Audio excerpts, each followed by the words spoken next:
Well, it's time to get your prostate checked and get that examination done today. Remember, prostate health is important to your overall health. I am Val Coffey. I'm a family man, I'm a businessman, and a pharmacist. I ask you to join the Men's Cancer Support Group with the September 1st campaign. You need to get your prostate health back on track. Get checked, get treated, and make sure your prostate is working well.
You know, it still is an open line, so we can discuss a few issues. We will go back to the issue we were discussing this morning, where this court servicing issue with Public Works and the Prime Minister and the Dominican Olympic Committee. But before we do that, this morning again, we reported on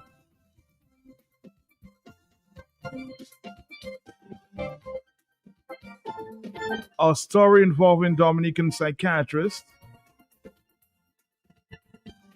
who is the new head of the psychiatric unit in Antigua, Dr. Griffin Benjamin, who was reportedly placed on leave by the health minister less than a year after his appointment.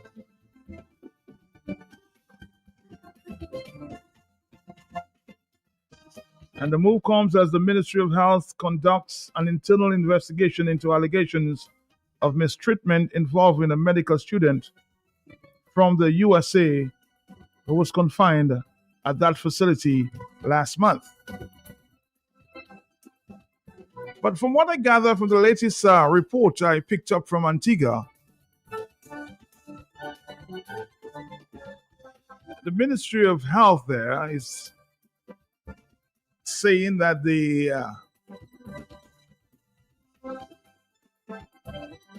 media house who may have reported on that statement should retract it, because the minister does not have the mandate to fire or put on leave the doctor. Now we're not meeting, we're talking to a reporter, of course, Dominican again, since Antigua has been taken over by Dominicans. My friend Sherman, Big Sherman, good afternoon to you, long time. How you doing? Happy, good day to you, sir. I'm sorry. I was wondering when I became a I know. In the excitement. these things happen. So what's the twist on that story we reported this morning, Charmaine?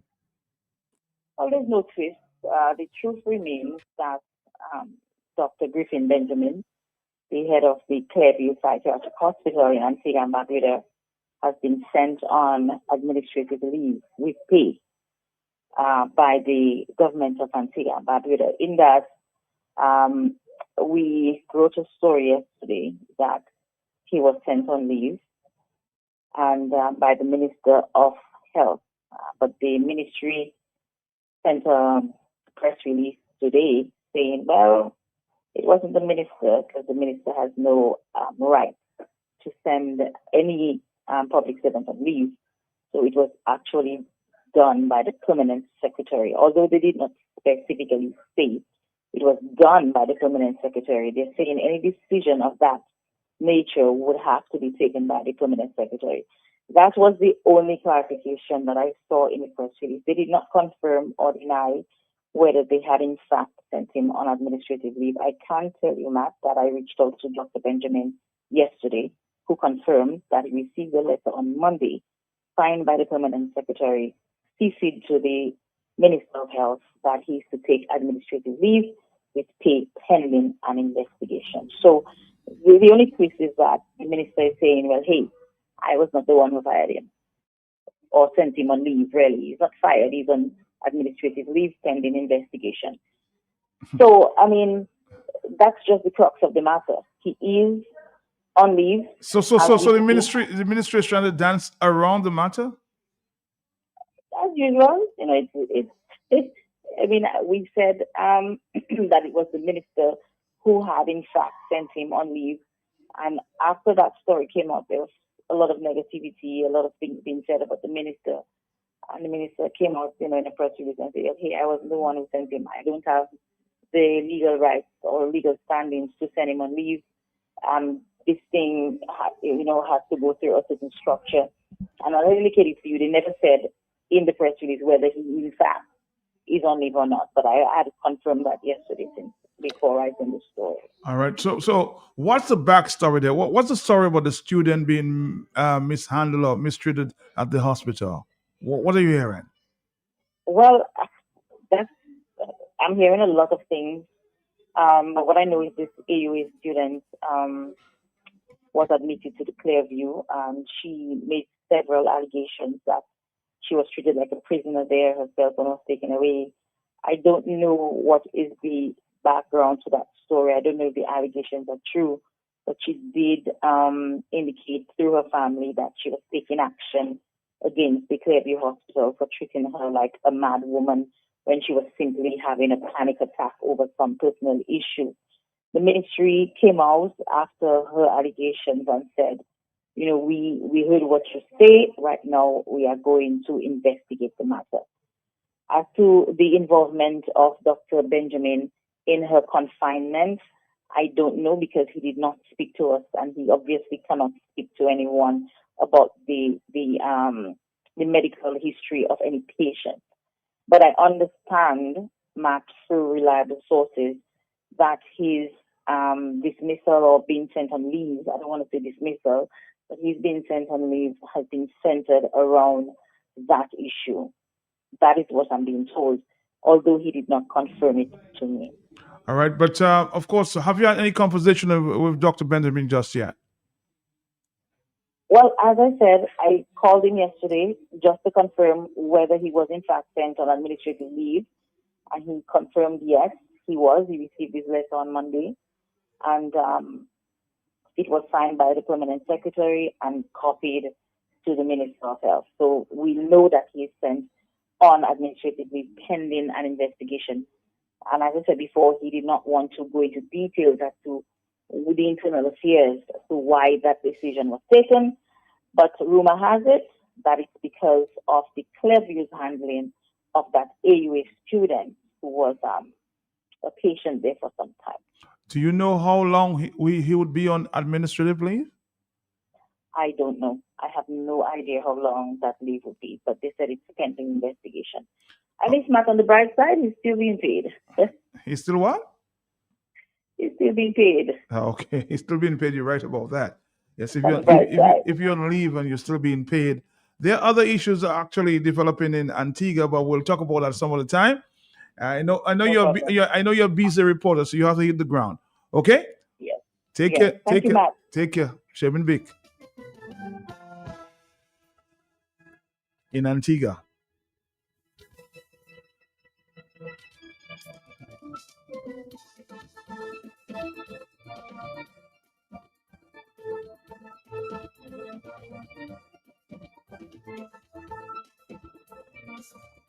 We're gonna come back after this.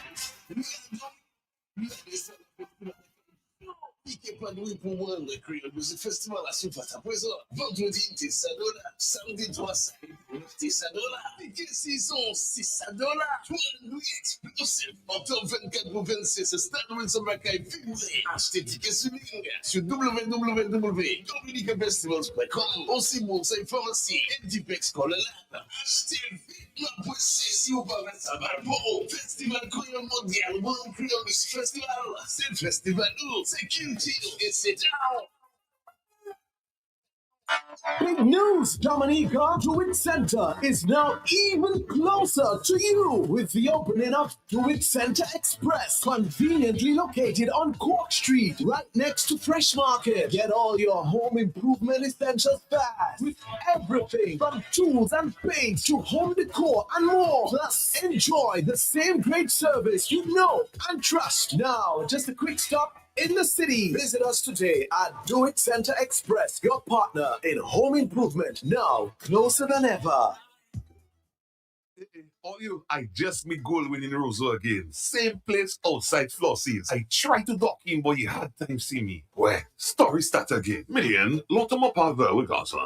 Fella, I said the same thing you doing, shopping at Flossie's. And you don't have to tell me the same thing you tell me last time because I'm busy. It's to hear him way. You reckon? I'm my pocket boy. I won't tell you that I save money in food and drinks when I buy quantity. I save more. Oh, shucks, man. Well, when you're still telling me, I know already. The pocket is better, why? But it can even pepper palais. I will tell all my friends from London, US and Dominica to come to Floss's, right next to the Rosa Market. Open Sunday to Saturday. Floss's can't do it Tuesday. I see going shopping for farming supplies. So I ask you, what are you doing inside Bloombox? You have a farm? You tell me, that's how tell sort. I've been married 37 years. Look at my money farm. They say, no, not woman. Like land for farming crops. And then you understand, Bloombox is the most affordable on island. Knapsacks starting at only $57.71. Elsewhere, it's $300 plus. Cutlass seeds, seeding trays, nursery pots, sales of potting mix, all at way better prices than anywhere else. Fertilizers, 3-in-1 multi-tool, and so much more. Located on Federation Drive, Goodwill. Second property on the right after the Valley Link Road. And on the corner of Drury Lane and Hanover Street in Rosal. Bloombox. Let's bloom together.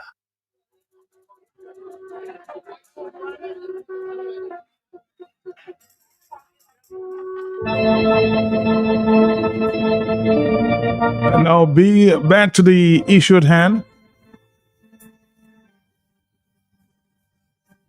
Really surfacing of the tennis court on High Street.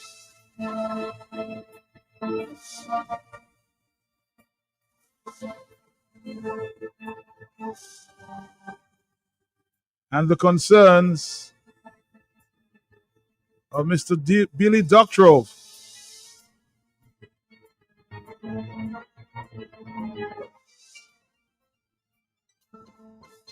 Re-accountability.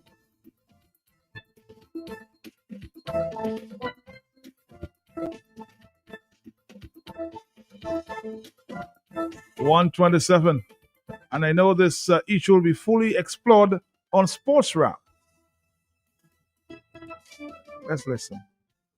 Project to one of our financiers, Panam Sports, and they immediately approved the project and made available to the DOC US $120,000 for use on the project. From those funds, we were able to demolish the existing dilapidated building, build an almost new pavilion, which included dressing rooms, toilets, and bathroom facilities, a picturesque balcony, storeroom, installed new lights and fencing, and also repaired the road leading to the the facility. We have done all we were supposed to do, but unfortunately, the project has come to a frustrating and grinding halt, a matter that the DOC and Panam Sports are very concerned and disturbed about. Recently, at the General Assembly of Panam Sports in Paraguay, we were asked about the delay of works to the project. Basically, it is only the resurfacing of the courts that needs to be completed to enable us to open a tennis court for users. So we are appealing to the relevant authorities to please resume works on the project so that the dream of the Dominica Tennis Association and so many of our local tennis players can become a reality. That's a very clear statement.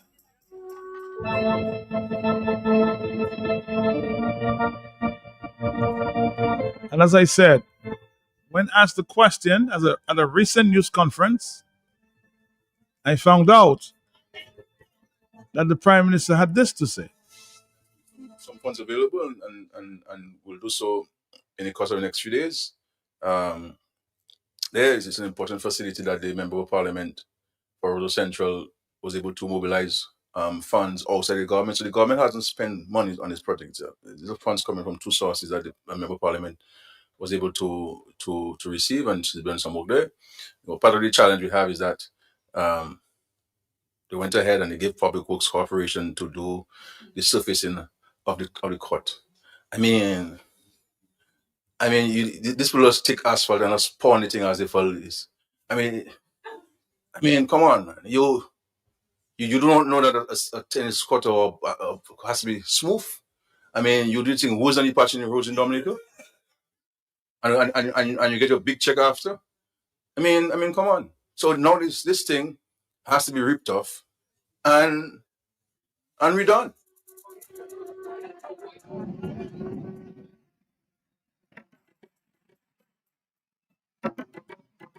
You remember that song from Milli Vanilli?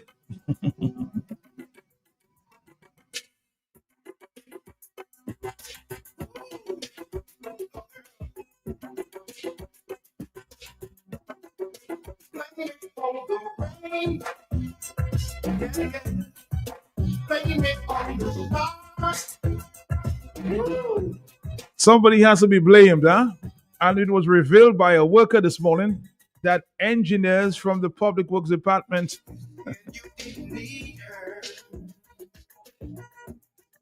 were actually there to give supervision.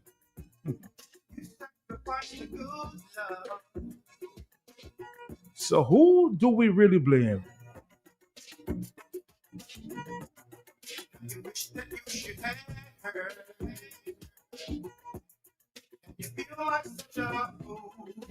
La bio di, huh?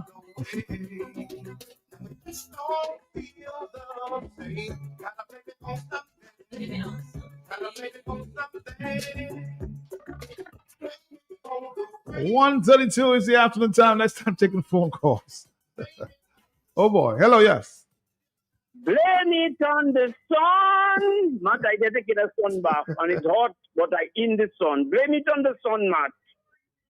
Matt Billy, doctor, clearly explain what is happening. So where the money gone, Matt? It's not that you're going to get your wife. You say, oh, the minister, just say my wife. I cannot say partners in crime because that would be a bad thing to say on the air. Matt, are you there with me, sir? I'm right here. Matt, the madness in Dominica, it seems like, Matt, and I'm going to be technically diplomatic, Matt, because even when somebody said this morning, whatever, Matt, and I understand that those things, they're pertaining to the radio station, and even Matt Peltier, because you had a former police officer who dragged Q95. I think the matter is still in court, Matt? Yes, I think it's at the appeal stage at this time, yes. Okay. And still want to call and provoke, but Dominica is not a peaceful place, no? Dominica is a sick place because people taking too much, Matt. That must be some mental, neurological problem. Let me say it like that. Not the monies were delivered, earmarked to do a particular project. Billy said all what the money was earmarked to do. And all of a sudden, it comes to a frustrating and grinding halt. And the Panama sports people, Matt, they're asking about the project. That means, where's the money? Where's the money we gave all to do the project? All of a sudden, you listen to a man come in and talk his gibberish, stuttering, disoriented, lunacy, nonsense, Matt, and talking about his wife is looking to source of money and public works. And people laughing. Matt, you was there, you laughing too, Matt? No, I wasn't there. Talking about public works and they getting the big check. That's our $8 billion or more. That is the big check we want to know about. We're not public works getting a few thousands of dollars, Matt. And with poor equipment, you mash them up, you dislocated them or relocated them. Maybe the both words go, Matt. You depolate them, and you want to come and make people think it's public works according to the song, Blame It on the Sun. That's what the song says. Blame it on the sun. That man is a devilish man. That man is brutal. So all of a sudden, it's nothing because the problem is public works who did a poor job. Where is the money? Were they given the money that was enough to do a good job? Look, the guy said there were government engineers supervising the program. They did not have a problem with it, the project. All of a sudden, let us forget about his wife, Matt, and the missing monies or whatever they did with the money, and let us talk about public works. They do it worse than they do in the roads. But you see, you, my brother, you were poorly brought up, and I will say it, not say that's not so, you know, where you raise up on your auntie and whatever. I will conclude, you were poorly brought up, my brother, and you think everything you do, you're not responsible for what you do. You will just blame it on somebody else. And all the churches and all the smart people in Dominica sit down there telling me about young men don't want to work, or young men on drugs, and young people have no respect. Or they are not seeing the criminals, what they're doing in that land. Thank you.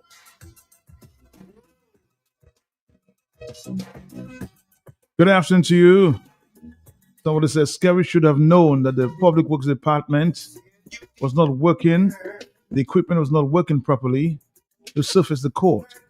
I think it's a blame game because he knows that the PWD would not provide any response.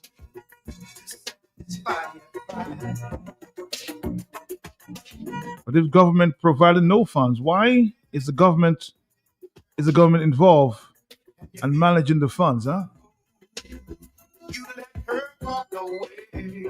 That's what somebody's saying. You remember when Mr. Scarrett blamed Public Works in this Vegas development, some road structures that was going on there, and it was the same Public Works who had to come back and fix that project. Whatever you do, don't put the blame on you. Is the Public Works Department now a private entity? Not that I know.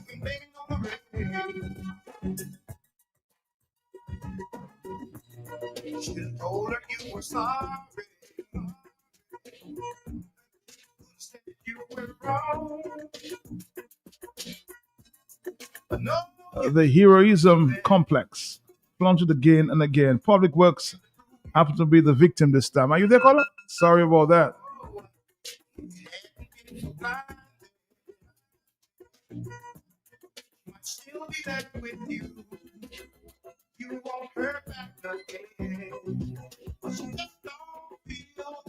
Well, blessing, somebody says he was the Prime Minister was honestly well brought up. He was my primary school classmate. Somebody talking from Vegas, I imagine.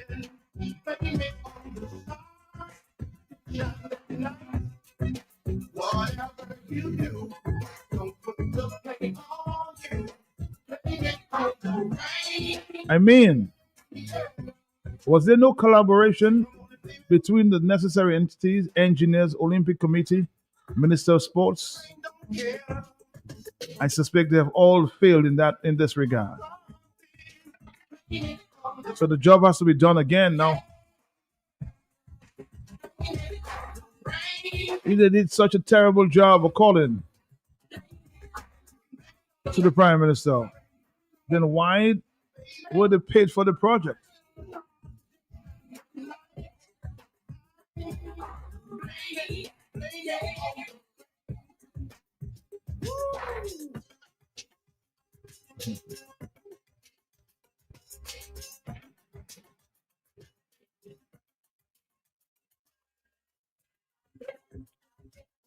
Blame it on the rain.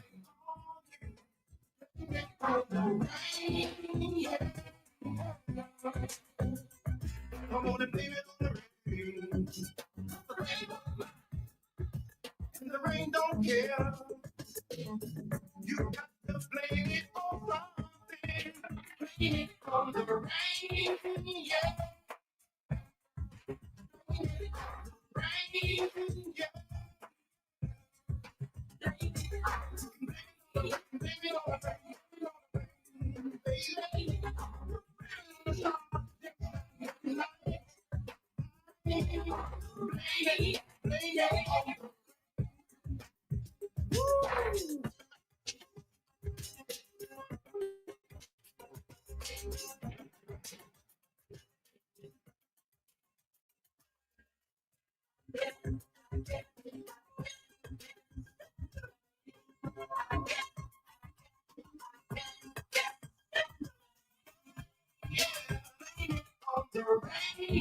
Somebody says the Prime Minister is trying to justify not giving public works any more work or real work.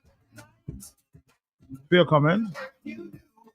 don't put no blame on you. Blame it on the rain, yeah.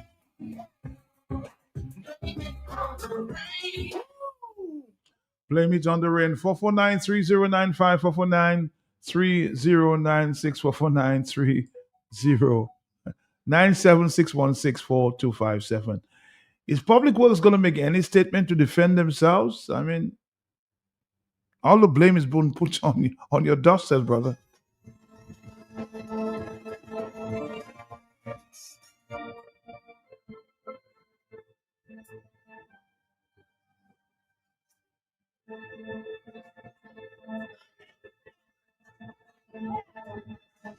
Somebody said Mr. Titus of Public Works should ask Mr. Scary to apologize. Like when he wanted Mr. Later to apologize for talking the truth about Public Works workers' salary payments.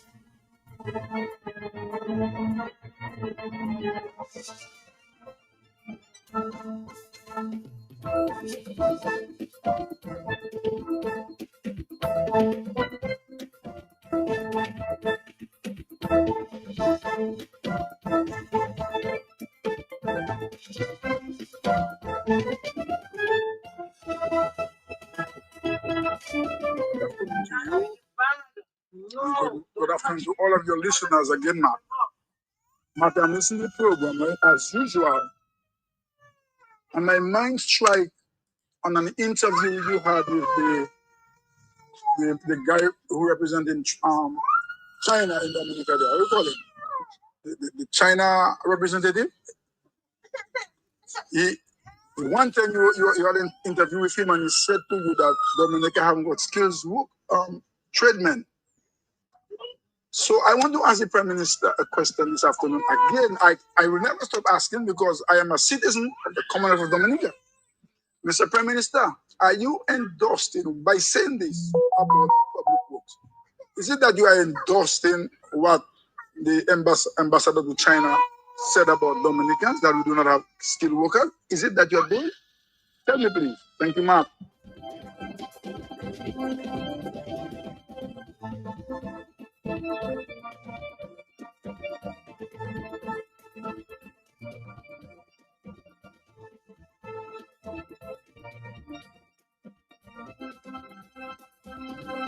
It's not the prime minister,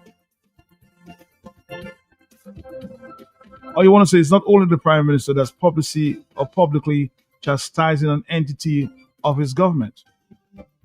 This seems to be the latest modus operandi of the government. First, it was Vincentson blaming Josephine Gabriel and company. Now it's the prime minister blaming Public Works Department. Interesting, huh?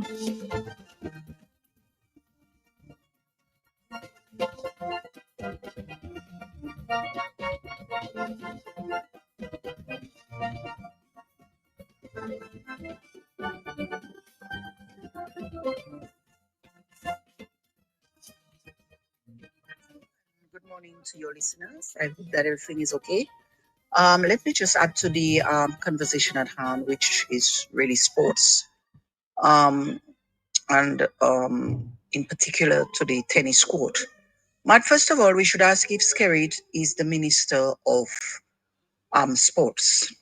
Secondly, we should ask him if he's also the Finance Minister, because there's question of accountability for the accounting of whatever materials or how much was spent. That should be left to the Minister of Finance. Secondly, while you had Mr. Billy Doctor on the line, you should ask him how is the jumping pit coming on for TLF, for which Skerrit promise would be finished by then. So they would have interesting sports enthusiasts, signing up to be high jumpers. Matt, but the question is, why weren't the Minister of Sports present at the tennis court and also a professional tennis player together with a professional operations officer to see what's happening with the amount of what was being poured on the court, Matt? Okay, because everything is in Dominica is vai, which would conclude why the people from Public Works would come there and dump any kind of whatever they would dump in there, and now it's not even leveled. So that's the problem there, Matt. Had you had a professional tennis player, he would have at least contribute to what was happening and say, no, that is not level. That side is higher than that side. Then you would have somebody, part of the tennis association, that understands how a court should be level, Matt, and they would all put their input, and we wouldn't be there right now.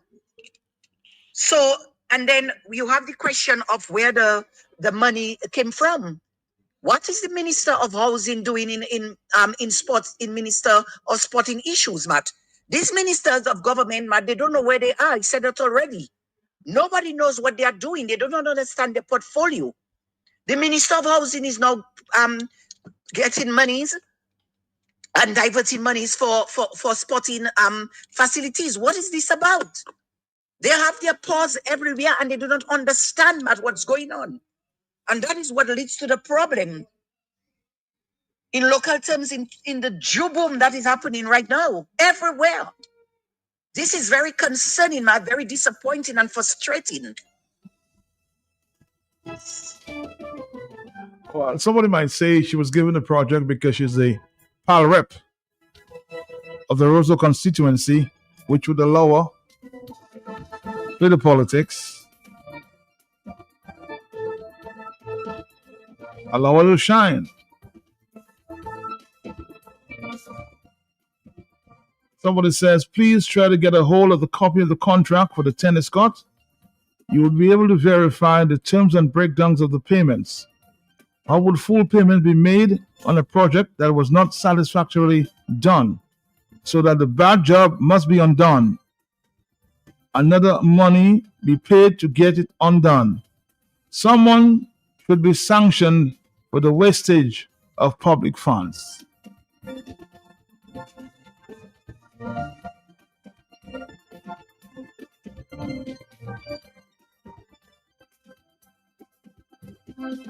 Matt, it's very ironic that Skerrit trying to blame Public Works for that. I didn't hear him with that kind of tone when the roof collapsed. It's not Public Works doing the grammar school. When that roof collapsed, I didn't hear that kind of tone and throwing of the contractor under the bus. Right now, he's so aggressively trying to throw Public Works under the bus. What a man. It's only Dominicans that he can throw under the bus. Everybody else getting a pass except Dominicans. Wow, that's sad. That's how we come in our country.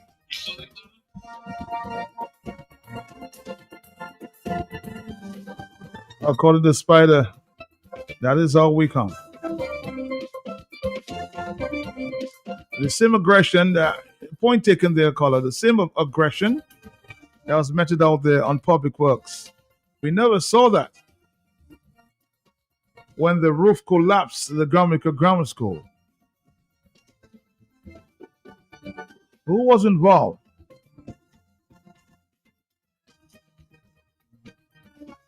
It was not public works.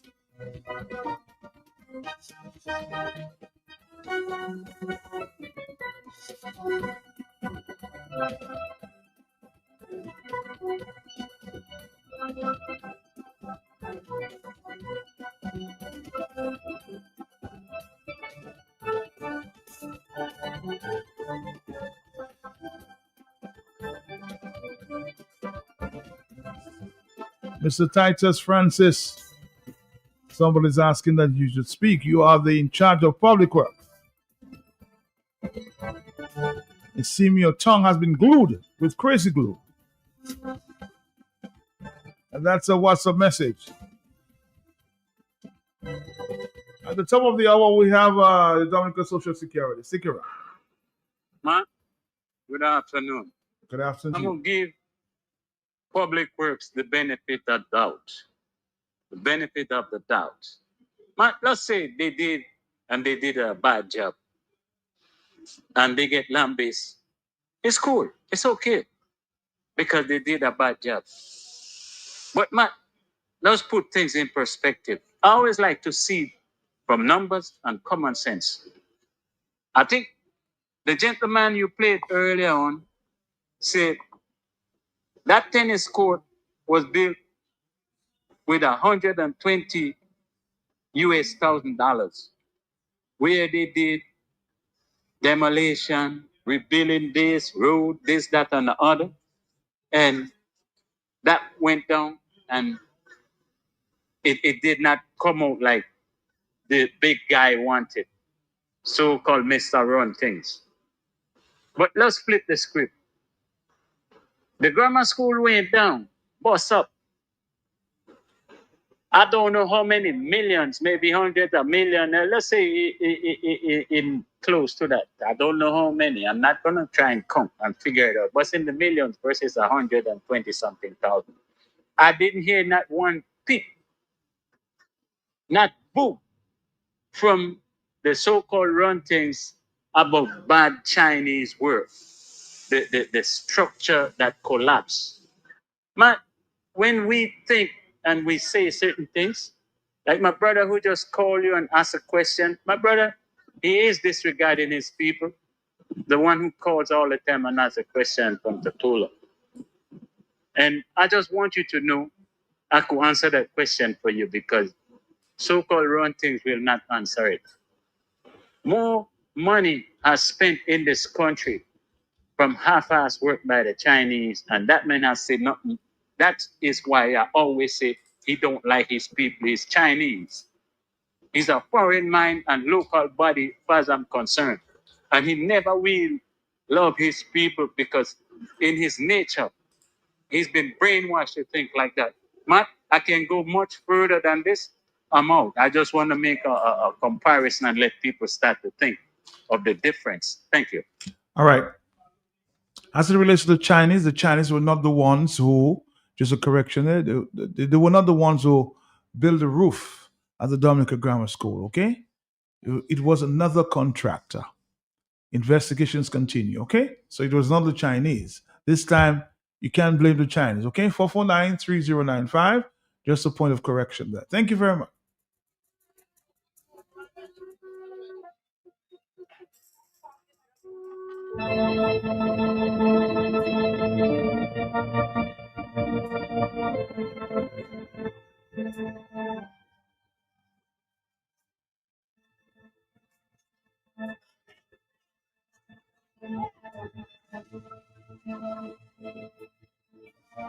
Somebody's making a very important point. The bottom line is procurement, bidding, and the tendering process are all now corrupted. There is no transparency, there is no accountability, there is no oversight. It's just been a big corrupt system, and it is reflected in many government projects across the country. You name it, building, health centers, apartments, hospitals, airports, etc. Just a big mess. A former public officer, senior public officer, is saying at this time, procurement is the issue. Hello, talk to me. Yes. Yeah, Matt, quickly. Mm-hmm. My brother, please listen to me. Matt, it's a trend, and people are pointing it out. It's a behavioral pattern where that brother thinks he's the smartest person on earth, or he can just tell everybody go to hell even when he is blatantly wrong. He is clearly wrong. But I am saying, were there adequate funds for public works to execute that project? But if you had government engineers supervising the project and they get it wrong, Matt, why? That is what you're always doing. So when I said about it mal cassé, mal levé, I am not saying nothing wrong, Matt. I was not properly brought up. Matt, I was a rebel. I was a terror murder. Nobody could not do nothing with me. Not mother, not father, not family. I was a terror. But I am just saying, my brother, the brother is so dangerous with his ABC psychology. Could it be the brother deliberately doing that, as people have suggested earlier on, to phase out public works, man?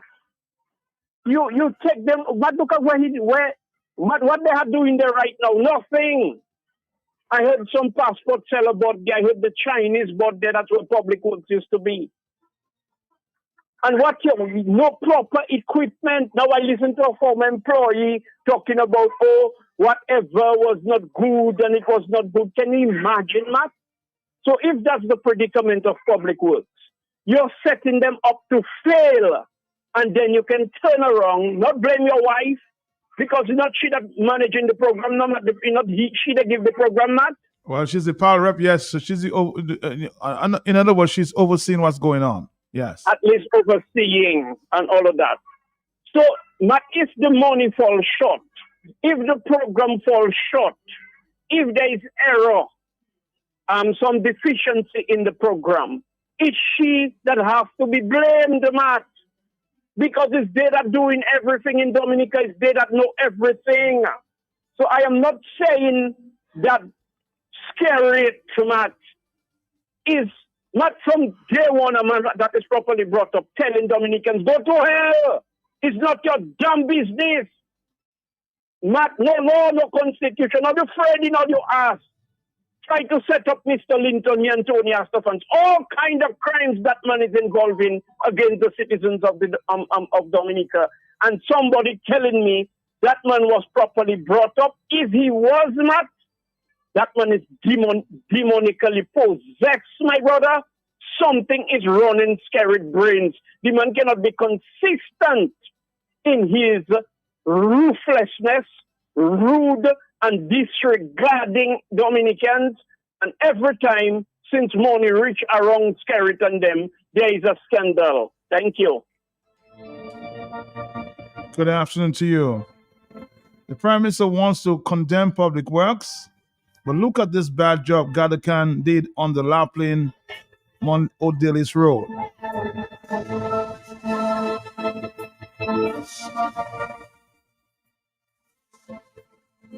Just about 3 minutes before the hour of 2 o'clock, don't forget there is the Rubis team is meeting between 4 and 6 at the King for the Rubis service station.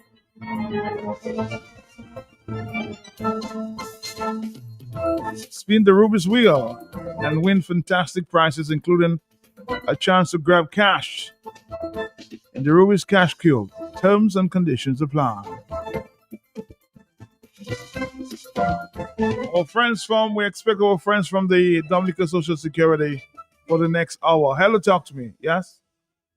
Matt, we heard an employee of Yes. the public works Call come in. on Yes. air and proclaim and disclose to the public, to the world, that the machine was faulty.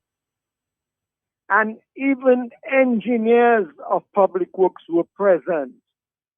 You're telling me the machine was faulty, it could not produce a precision, flat engineered, finished surface, and y'all still went ahead and used the machine?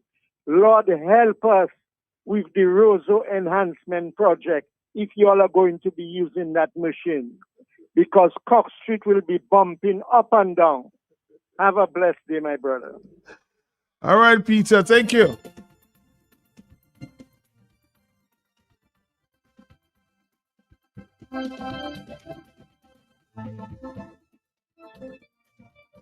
From what I gather, really arguments, they wanted a smooth surface, but he's blaming Public Works for putting a rough surface in that court.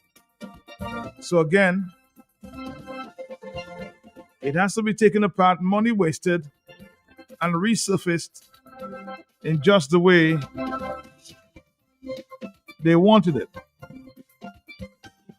All right, hello, talk to me on the telephone, yes? Yes. I asked the Minister of Health, who was the consultant engineers on the grammar school, on the roof at Columbia? I should ask him? Yes, ask him. Okay.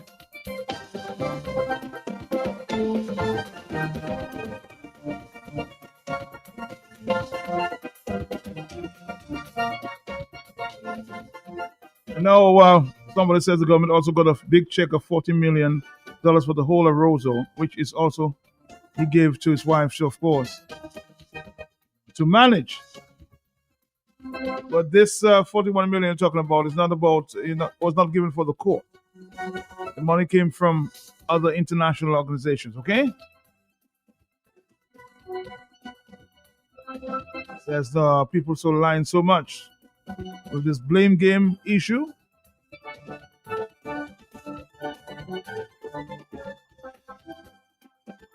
Do you remember those Peter Carambo called for the sidewalk and the tennis court?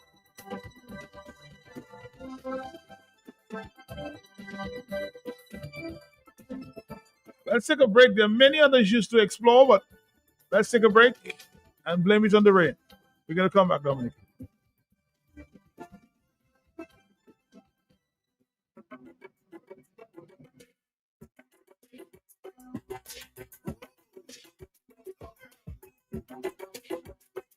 Stick around for DSS.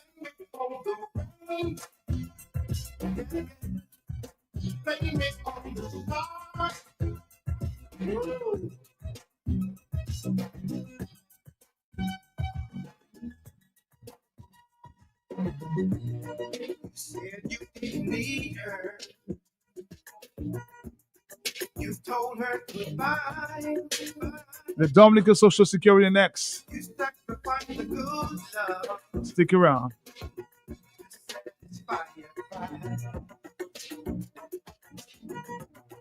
You wish that you should have her.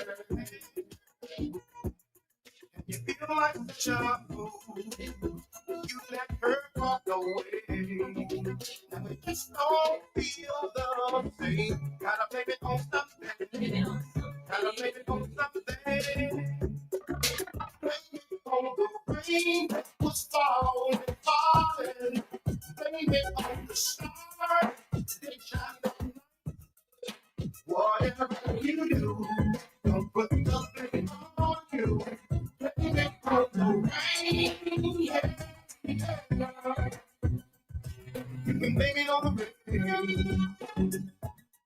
Somebody says, man, I told you anything to free himself or his wife from the blame. It's a movie. Long time I tell you it's a movie that's going on.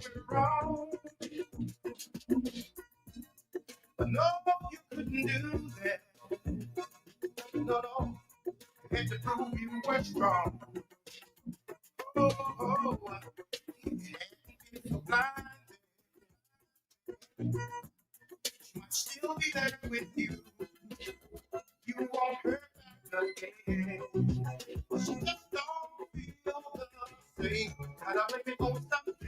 The ocean is calling, and so are we. Rosalie Bay Distillery, the world's only conservation distillery, is launching a limited edition rum to La Mer, Treasures of the Sea, and we want your artwork on the label. If you're a Dominican creative, painter, illustrator, designer, this is your chance to make history. Capture the rhythm of the sea, our wild coast, our hidden treasures, and it could be your artwork on every bottle of this limited edition rum. The winning artist receives 1,000 EC, a feature on our platforms, a first edition bottle, and the chance to collaborate with our team. Submit your design by September 30th to kgeorge@oceanspower.org or deliver it in person at Nature Island Dive or the Rosalie Conservation Center. For full entry details and questions, visit us on Instagram at Rosalie Bay Distilling or email kgeorge@oceanspower.org. Rosalie Bay Distillery, where craft meets conservation.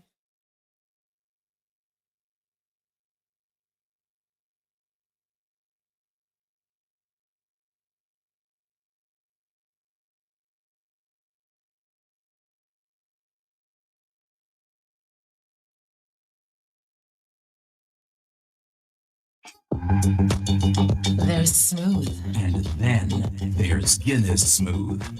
It's a brand new cool. Incredibly smooth. Perfectly balanced. For a smooth and refreshing taste. So how smooth? Well smooth.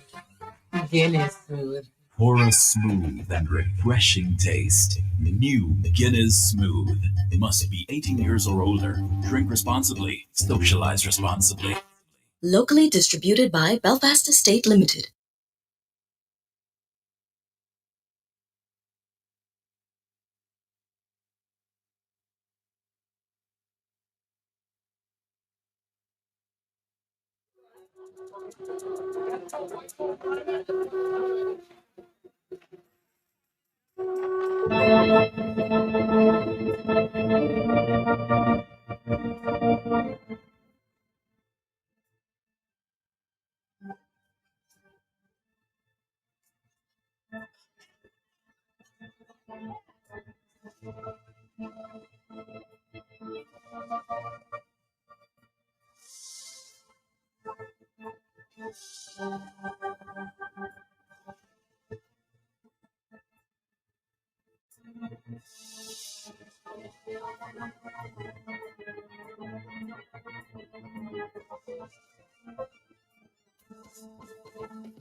All right, Dominica, we're here with the Dominica Social Security. And you know when you talk Social Security, there are a lot of issues to explore.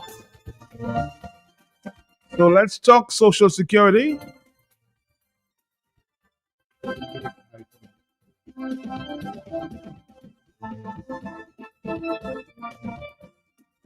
What everybody should know, okay?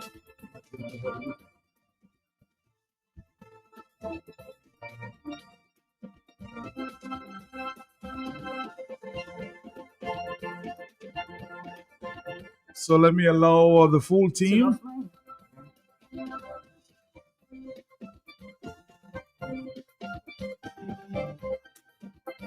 To introduce themselves. I'm standing on my left. Good afternoon to you, Mr. 18. How are you, sir? I'm doing well, thank you, and good afternoon, Mr. Pelty, and to your It's listeners. been some time. It's been some time, yes. Yeah, a couple months now. Good afternoon to you. Good I afternoon. come to you every other month. We're still waiting for that invitation. You see, I was away for a month. When I heard you were coming today, I was like, a surprise, but I was away for like a month. But we schedule every other month with you, but you're supposed to bring us. Yes. But we're still waiting for that invitation. You will get it. I guarantee. But we are grateful to be here to Yes. with your audience. Always grateful to have you. Always grateful to have you. Young lady, good afternoon to you. Good afternoon, Mr. Peltier. My name is Kamasha Lloyd, Marketing and Communications Officer at Dominica Social Security. And as usual, it is our pleasure to be here again this month to educate your listeners about the Social Security program and what's happening at DSS. Yeah, my name is Bernard Henry. I'm the compliance manager, and it's always a joy. I haven't been here for a long time, but it's always a joy to be on a big station. Looking forward to the interaction. Always a joy to have you. Now, let's talk. And of course, I want the public to interact as well. Let's make it very interactive this afternoon. Ask your questions. I'm sure Mr. 18 and the rest of the team there will answer to the best of their ability. So let's say good afternoon again, Mr. 18. Yes, so what's on the agenda today?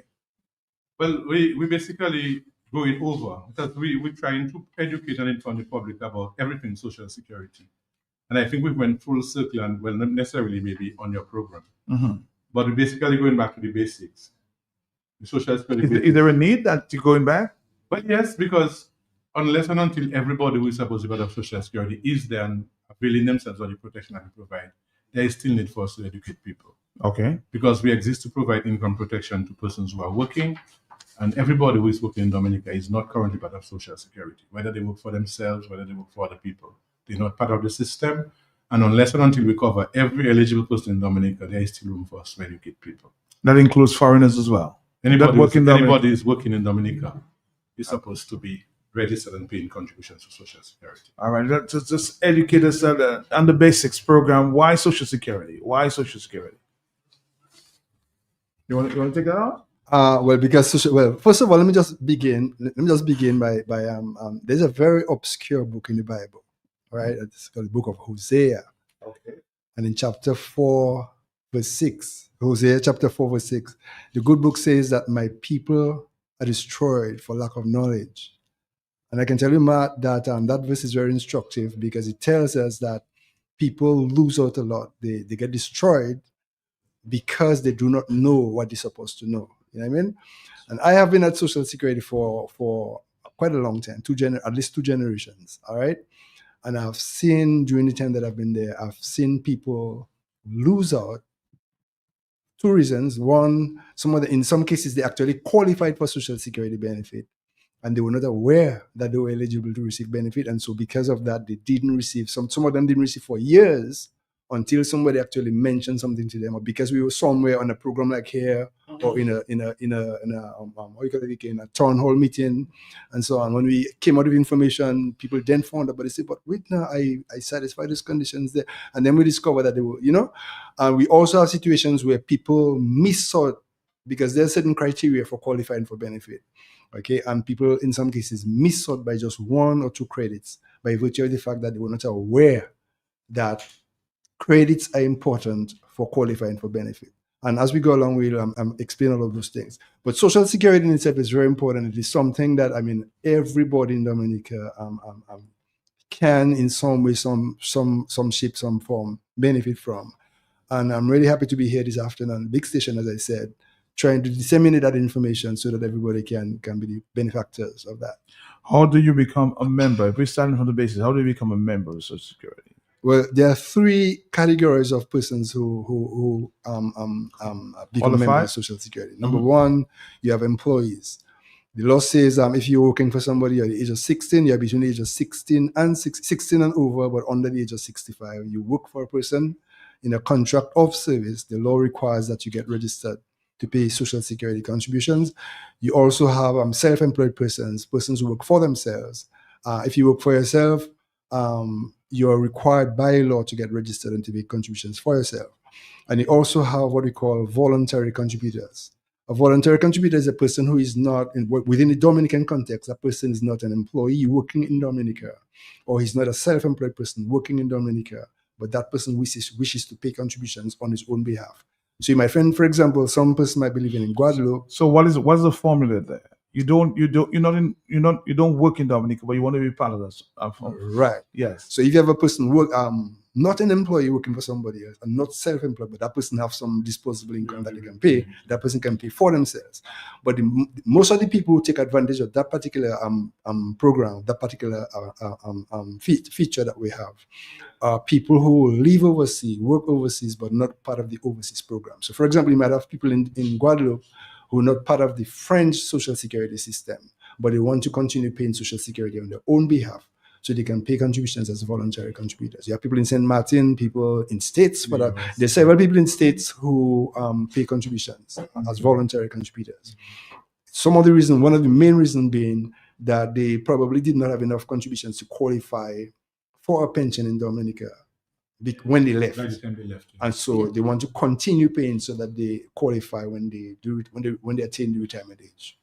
Very, very, very interesting there, of course. And again, we want it very interactive. So if you want to call at any time, feel free to do so. So the registration, how does that work, Mr.? To say that the first two categories Mr. Henry referred to, employees who work for the people and self-employed people, under the law it's mandatory that if you're engaged in gainful employment, insurable employment in Dominica where you're earning a wage, you are supposed to be registered and paying contributions. No ifs, no buts. Okay. It's mandatory. For the self-employed aspect, we have not enforced the law to take any self-employed person to task for not registering and paying. But we have the authority in the law to do that, if and when we decide we need to do that. But for the category, the voluntary people are persons who are neither of those two. They're not mandated, they're not required to. But they either have both the resources, as he said, some disposable income, or they have the desire to get the protection that Social Security provides for other people. And so they can avail themselves of that opportunity by paying voluntarily. They're not required to, but they can do so voluntarily, and so they can access benefits. A telephone call coming in. Yes, it's very early. Yes, talk to me. Yeah, good afternoon, ladies and gentlemen. This is Mali number 1007 Boom, better known as the Red Jet, the famous wrestler. I don't have much time. I break my spell. I want to say hats off to the Dominica Social Security, which every fortnight, my brother, we getting our money, right? So hats off to the President, Mr. Etienne, and all the others, my brother. And my brother, people will talk, but don't feel bad. Keep up the good work. May God bless you. Credit union, that is the problem. When are you sending our money? We entitle our money every 2 weeks, which is fortnight. We're getting it when you're drinking a glass of water. But it's credit union that want to give us our money on Thursday and Friday, which is that's not right, my brother. If you don't hear me, the shall cut off, right? So I want to give all you flowers when all you are alive, not when you're dead.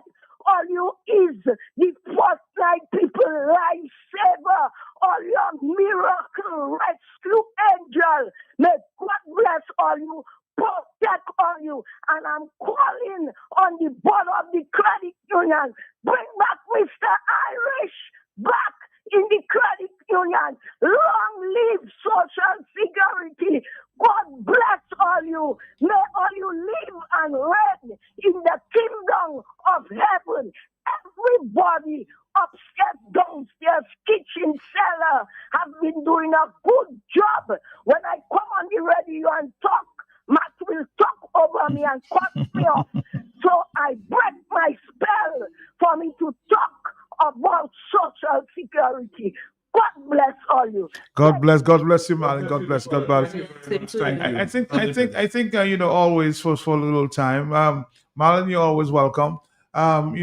She has an issue where payments are made from Social Security, but then when people go get their funds at any institution, I think she's more specifically referring to the Roseau Credit Union. They have a little difficulty there. How does that work? How do you send the funds over and then, For the most part, we pay people their benefits through a bank, through an account at a financial institution, a bank or a credit union. Yes. A person like Marlon who is in receipt of a pension is a debt that's going to stop a benefit. So when she qualifies at the material time, when she turns 60, no, Five? 65, no. In the days she was 60 at the time. She qualified for a pension and we have to continue to pay until she dies. So we pay those pensions like clockwork. In fact, we actually pay the pensions ahead of time. When they go to collect their payments at the credit union, they're receiving the benefit, the fortnightly payment, in the first week of the fortnight. Yes. Okay. The fortnight starts, let's say Monday gone, and we're paying them that in that week for the fortnight that in the next week. Well, when you're paying the monthly pensioners, we're paying them in the penultimate week, the week before the last Saturday in the month. Mhm. So people are getting their pensions ahead of time, to the extent that when a person passes on, invariably we always have to try to recover a payment that would have made to the person that would, be subsequent to their date of death. And that person doesn't need any benefit, you have to recover that money. Mhm. So the money goes like clockwork. I think the difficulty is maybe how the money is being transferred to the credit union through our bank, National Bank. Now, we have a calendar that we publish annually that is the pensioners' Bible, really. They stick to it, they look at the day, they know when fortnightly payments are due, when it should be in their account, they know when monthly payments. And they go, and the financial institutions tell them sometimes the money is not there, we've not sent it, and they call, or many times they call and nothing has reached. I think it might be because of how we transfer the money now. The money goes to National Bank, and National Bank is doing the credit transfer or the credit union. Okay. Whatever. So it's something between the National Bank and the credit unions. You have to fix that. Yeah, they need to fix that. But so if they get the money, they need to credit their accounts for the people that they can access the money. But the people have to be careful as well. They mustn't just go and as the money comes, go and take the next thing they come back and say, by December when Christmas time comes, they're looking for more money. Their money, they pay their money before towards the end of the year and Christmas time, or because of sometimes a festival coming up, and they figure because they have a long holiday weekend, they have to get a benefit. But these benefits are scheduled on fortnightly dates and monthly dates, and we're not changing that to suit. Because we're not paying you just because something is coming up, we're paying you because you earned it, Mhm. and we have to pay to you that with that frequency. I've heard a lot of reports, about persons who may be pregnant and they're waiting for their money, but they have to wait weeks and weeks and weeks and weeks. How does that work? Payment of persons who may be pregnant and they think their money is in the system and not being paid. How does that work?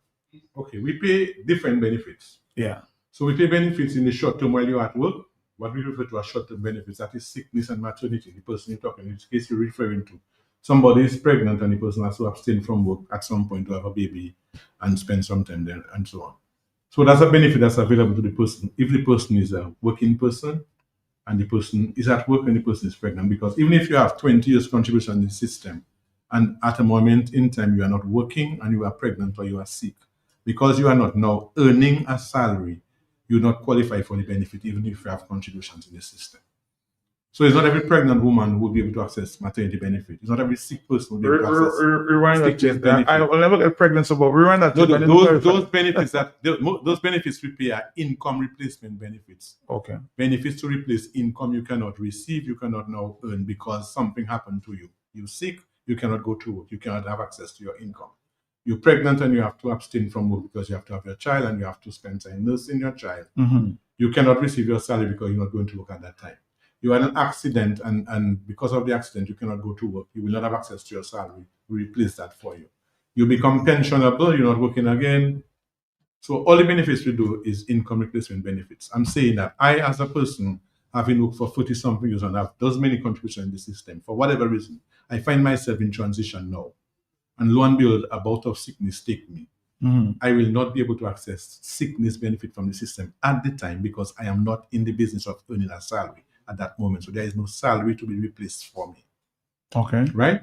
But if I'm at work and I have to stay away from work for 6 months because I had major surgery, whatever, for those 6 months, the system, well, I happen to work for the Social Security. So my employer is Social Security. So they would have to pay me 40% of my salary. And the insurance program that we administer has to pay me the other 60%.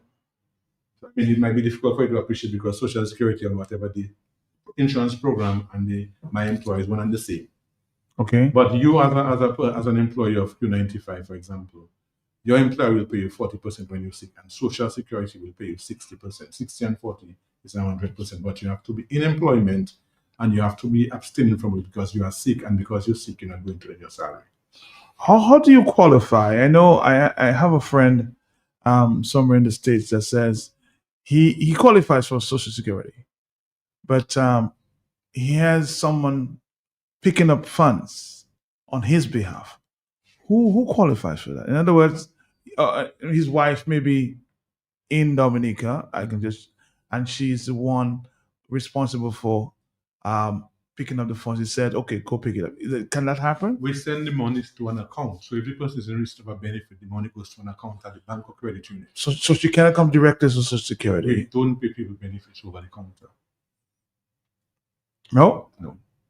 Okay. It has to be paid into an account.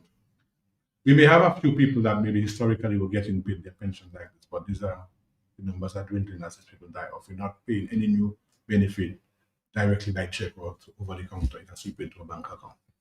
All right, Dominica, we have the Social Security again. If you have any questions, feel free to do so. Okay, 449-3095, 449-3096, 449-3097. Not when they go, you call me and tell me about Social Security. They're right there. So ask them any question you want to ask them, okay? All right, 449-3095. Because people, you leave and then they ask me, I say, then I can't speak for Social Security. But then when we leave, yes, and they did the answer, they can call the office. Okay. Call the office to get the information. Let's take a phone call. Hello, talk to me. Yes. Are you there, caller? Yes, Matt. Yes. Afternoon to you and your Social Security guest. I have a situation or a question. Okay. If for instance, somebody have been Social Security for how many years of their life, and after now, it done an error in their surname or something when come for the benefit. Has that ever happened? The person not able to get their money or something? I saw someone told me a situation like that, so I wanted to get a little clearance on that. In terms of the person may have put in the wrong name or spelled the wrong name, and it's not in your system. How do you rectify that? When a person registers with us, they provide certain documents, Mhm. and on the basis of those documents, we register them and we give them a number that is unique to them. We don't even want to identify people by name so much as by the Just a number. that we would have issued to them. Because when there are two Augustus ATNs and you go on Social Security and you check, there is a difference between this one and the other one that living in Soufriere. Just by a number. There is a difference because there are certain things that the system uses to generate your number, and the numbers will be unique to you. Your name is not so much the important thing that we use. At the time you register, you give us a birth certificate that had a particular name on it. At the time your father had not acknowledged you, you had your mother's surname. We registered you on your mother's surname. By the time you come to qualify for a pension, you've now taken over your father's surname. We registered you on the basis of a birth certificate. At the time you registered, we used information that was produced to us then, and we generate your number on that. If at the time you come and apply, your name has changed, you have to bring evidence, the same evidence, official document, the birth certificate saying your name is now, the same Matt Peltier was born to understand whatever on that date, how many years ago, is the same person who is now Matthias, Polydor, whatever the name is. And then we connect the two, and the number will not change, but we can do the name change. All right. Hello. Sorry about that. 449-3095-9697. More telephone calls, yes? We hear the Social Security, yes? Good afternoon, Mr. Etienne. Good afternoon, caller. Yes, this is your lady. You know who already. Okay, my lady. I don't have a problem with my money. I'm getting my money every month and in time. Mm-hmm. But I have no complaint to turn Matthias radio. He doesn't want me to call his radio. Have a nice day. Thanks for calling, though. Thank you. Good afternoon to you, Lucille. Have a great day, too. 449-3095. So, somebody's asking me a question there. Let me see if I can get it through. My telephone, I'll have to put my telephone close to the caller. Are you calling about Social Security? Yes, indeed, Mr. Peltier. I've always wanted to find out. Okay, go ahead. Thank you. Yes, sir. Ask the question. Good afternoon, Matt, and good afternoon to the Social Security team. Good afternoon. I've always wanted to find out that question. Forgive my ignorance. I have not lived in Dominica for many years. However, at what age you become qualified for your contributions? Because I worked in Dominica for quite some time before I migrated, and I should say I spent about 10 years in DA working before I migrated. At what time or at what age do I become qualified, or what are the requirements to qualify? So these are my two questions. Okay, callers. So to qualify for Social Security age benefits, you need to have contributed to the Social Security program for at least 10 years. That would give you approximately 500 credits. That's the minimum required to qualify for an age benefit. And it doesn't have to be 10 years in sequence, so 10 consecutive years. You could have left Dominica for some time, spent a few years overseas, then come back again, started contributing, and so on. So we look at your overall contributions to the program over the time that you would have contributed to Social Security. And that would enable you to qualify for an age benefit. Now, it's important that you're not just interested in qualifying for the benefit, but you're interested in maximizing your benefit from the program. So while 10 years will give you 500 credits, which are required to qualify for an age benefit, it's important that you don't just stop when you think or you believe that you have accessed the 500 credits. You need to continue to make your contributions, because the longer you would have contributed to the program over that period of time, that would enable you to qualify for benefits at a higher percentage, at a higher rate. Because you could qualify between 30 and the maximum that we pay is 60% of your insurable earnings. So if you qualify long enough of a maximum period, you may be entitled to get your benefit at the maximum rate of 60%. Now, the age to qualify for your age benefits would be 65 years. That's the pensionable age currently. However, there is the option for persons to access the benefit at the age of 60. And that would be an early claim for age benefits. However, if you decide that you want to take your benefit at the age of 60, there is a penalty fee of 0.5% for each year that you take it each month, that you take it early prior to your 65th birthday. So currently the age is 65. If you're claiming now in 2025, you're claiming 5 years early. So you would lose out about 30% on your pension in total, 6% for the entire year. 6% per year. Okay. Go ahead. Yes, I was just going to speak to the method of claiming for your benefits. Okay. Because some persons have the impression that once they attain the pensionable age, Social Security will immediately begin to pay them their benefits. However, you would have to make a claim to Social Security for your benefits. So there is an age benefit application form that must be completed. The claimant would have to attach his original birth certificate along with that form and a payment order form telling us where they would like the benefit to be sent. On that form, you would also indicate whether you'd like your benefit to be paid to you on a monthly basis or on a fortnightly basis.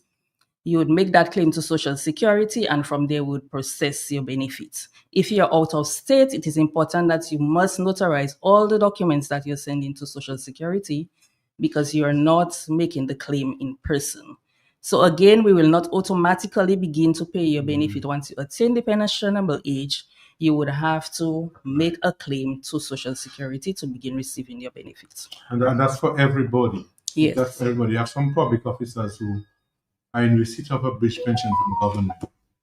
And they have the impression that once their bridge pension stops on their 65th birthday, Social Security automatically kicks in.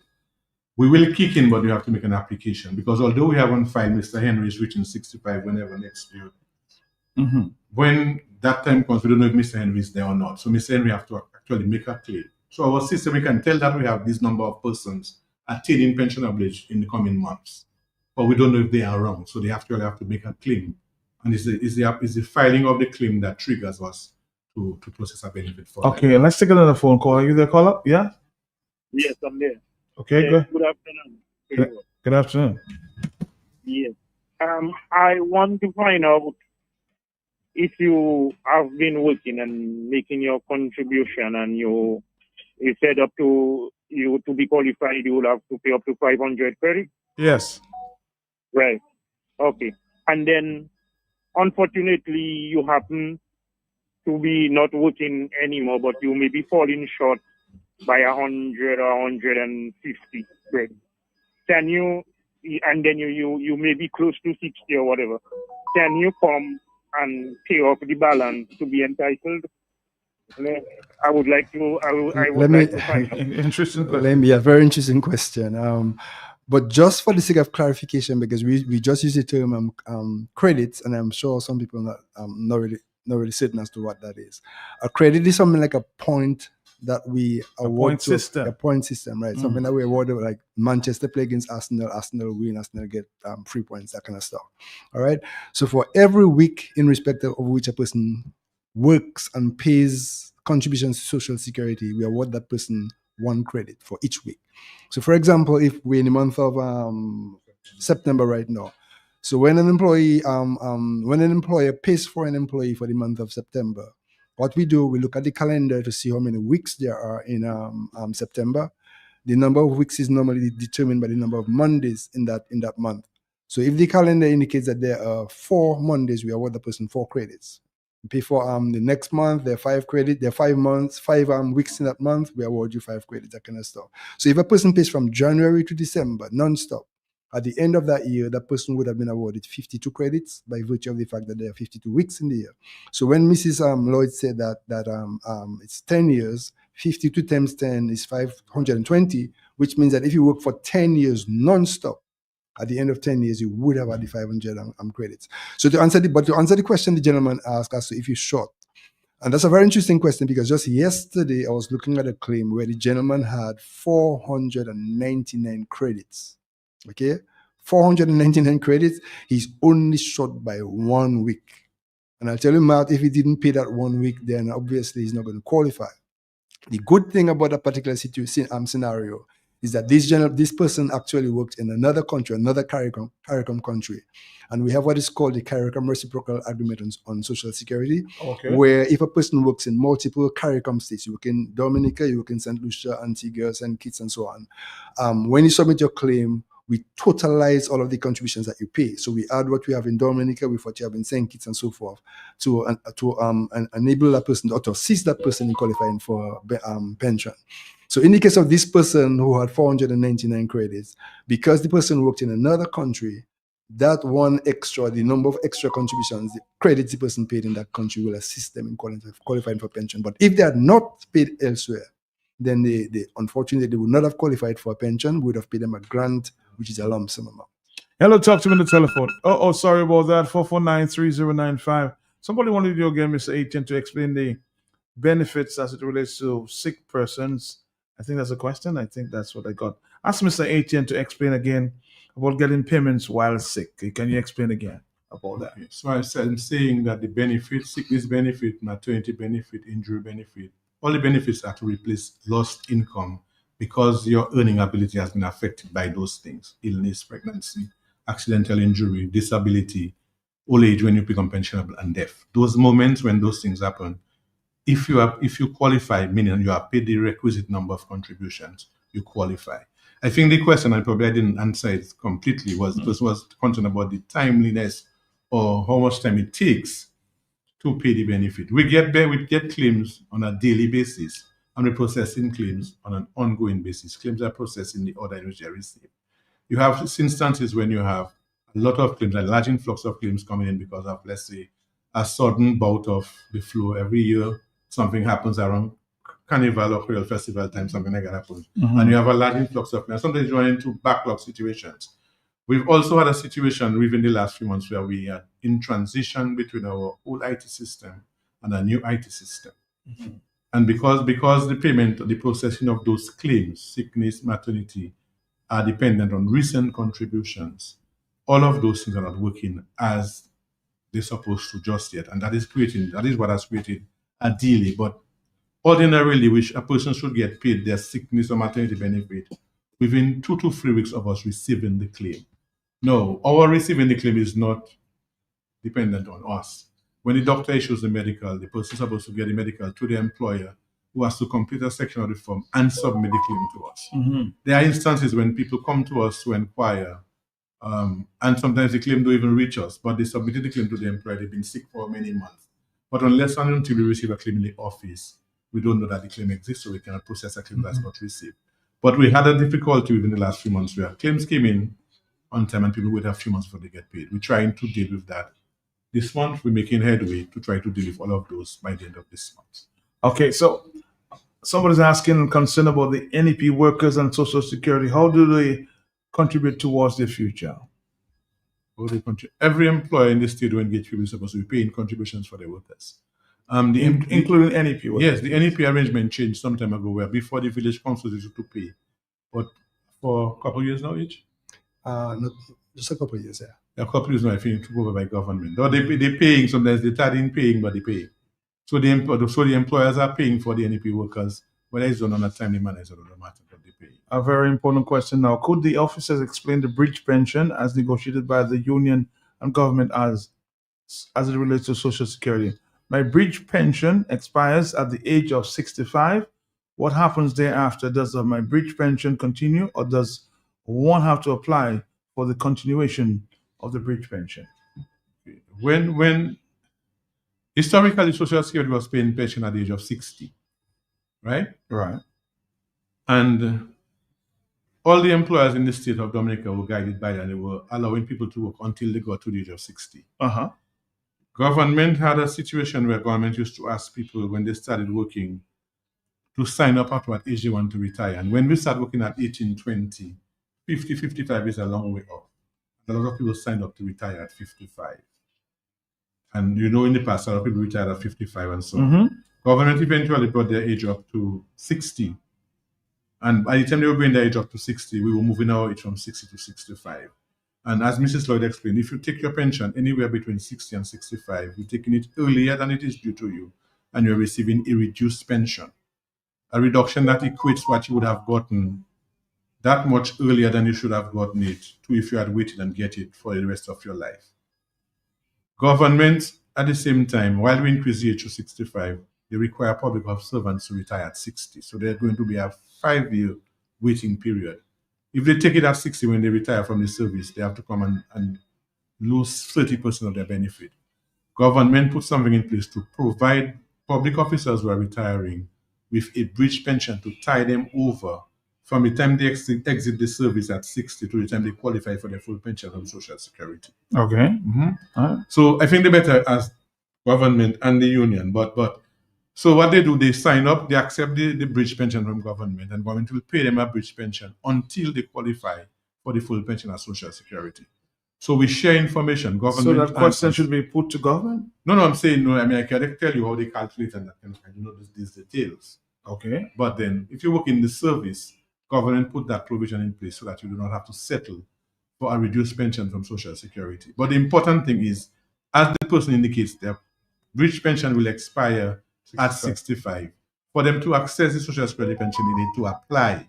Do an application form, say I'm turning 65 next month, next year, whatever, and I'm submitting my claim. And then Social Security will kick in after their bridge pension stops. So they must make the application by us. It's not automatic. It's not automatic that we'll pay them after the bridge stops. Interesting there. 449-3095-96 and 97. More questions from our intelligent audience there. Hello, talk to me on the telephone, yes? Hello, good afternoon, Mr. Radio Personality, my love. How are you? I'm okay, my love. Okay, good afternoon to you and your panel. Since it's Social Security, I like to call and ask questions. One of my questions is about spousal benefits. One, if you are married, okay, I'm married to Matt. Matt, I'm using you as my example. You wouldn't be upset. No, you can marry me anytime. I thought she was proposing. Matt has paid all the credits and whatnot due to Social Security. I have not paid much into Social Security, but something would happen to Matt. I am not of the age 65 to get my husband's benefit. What about if I become disabled before age 65? Because I'll tell you something, in America, you can claim Social Security, spousal Social Security, as early as age 50 if you become disabled. Yes, you will lose some of the credits. You will not get the full amount, but you can get your spouse's Social Security as young as age 30 if you become disabled. If you're not disabled, you can start claiming your spousal Social Security at age 60. How does it work in Dominica for the spousal part of the benefit? Thank you. Thank you. Every benefit you pay at Social Security is triggered by an event.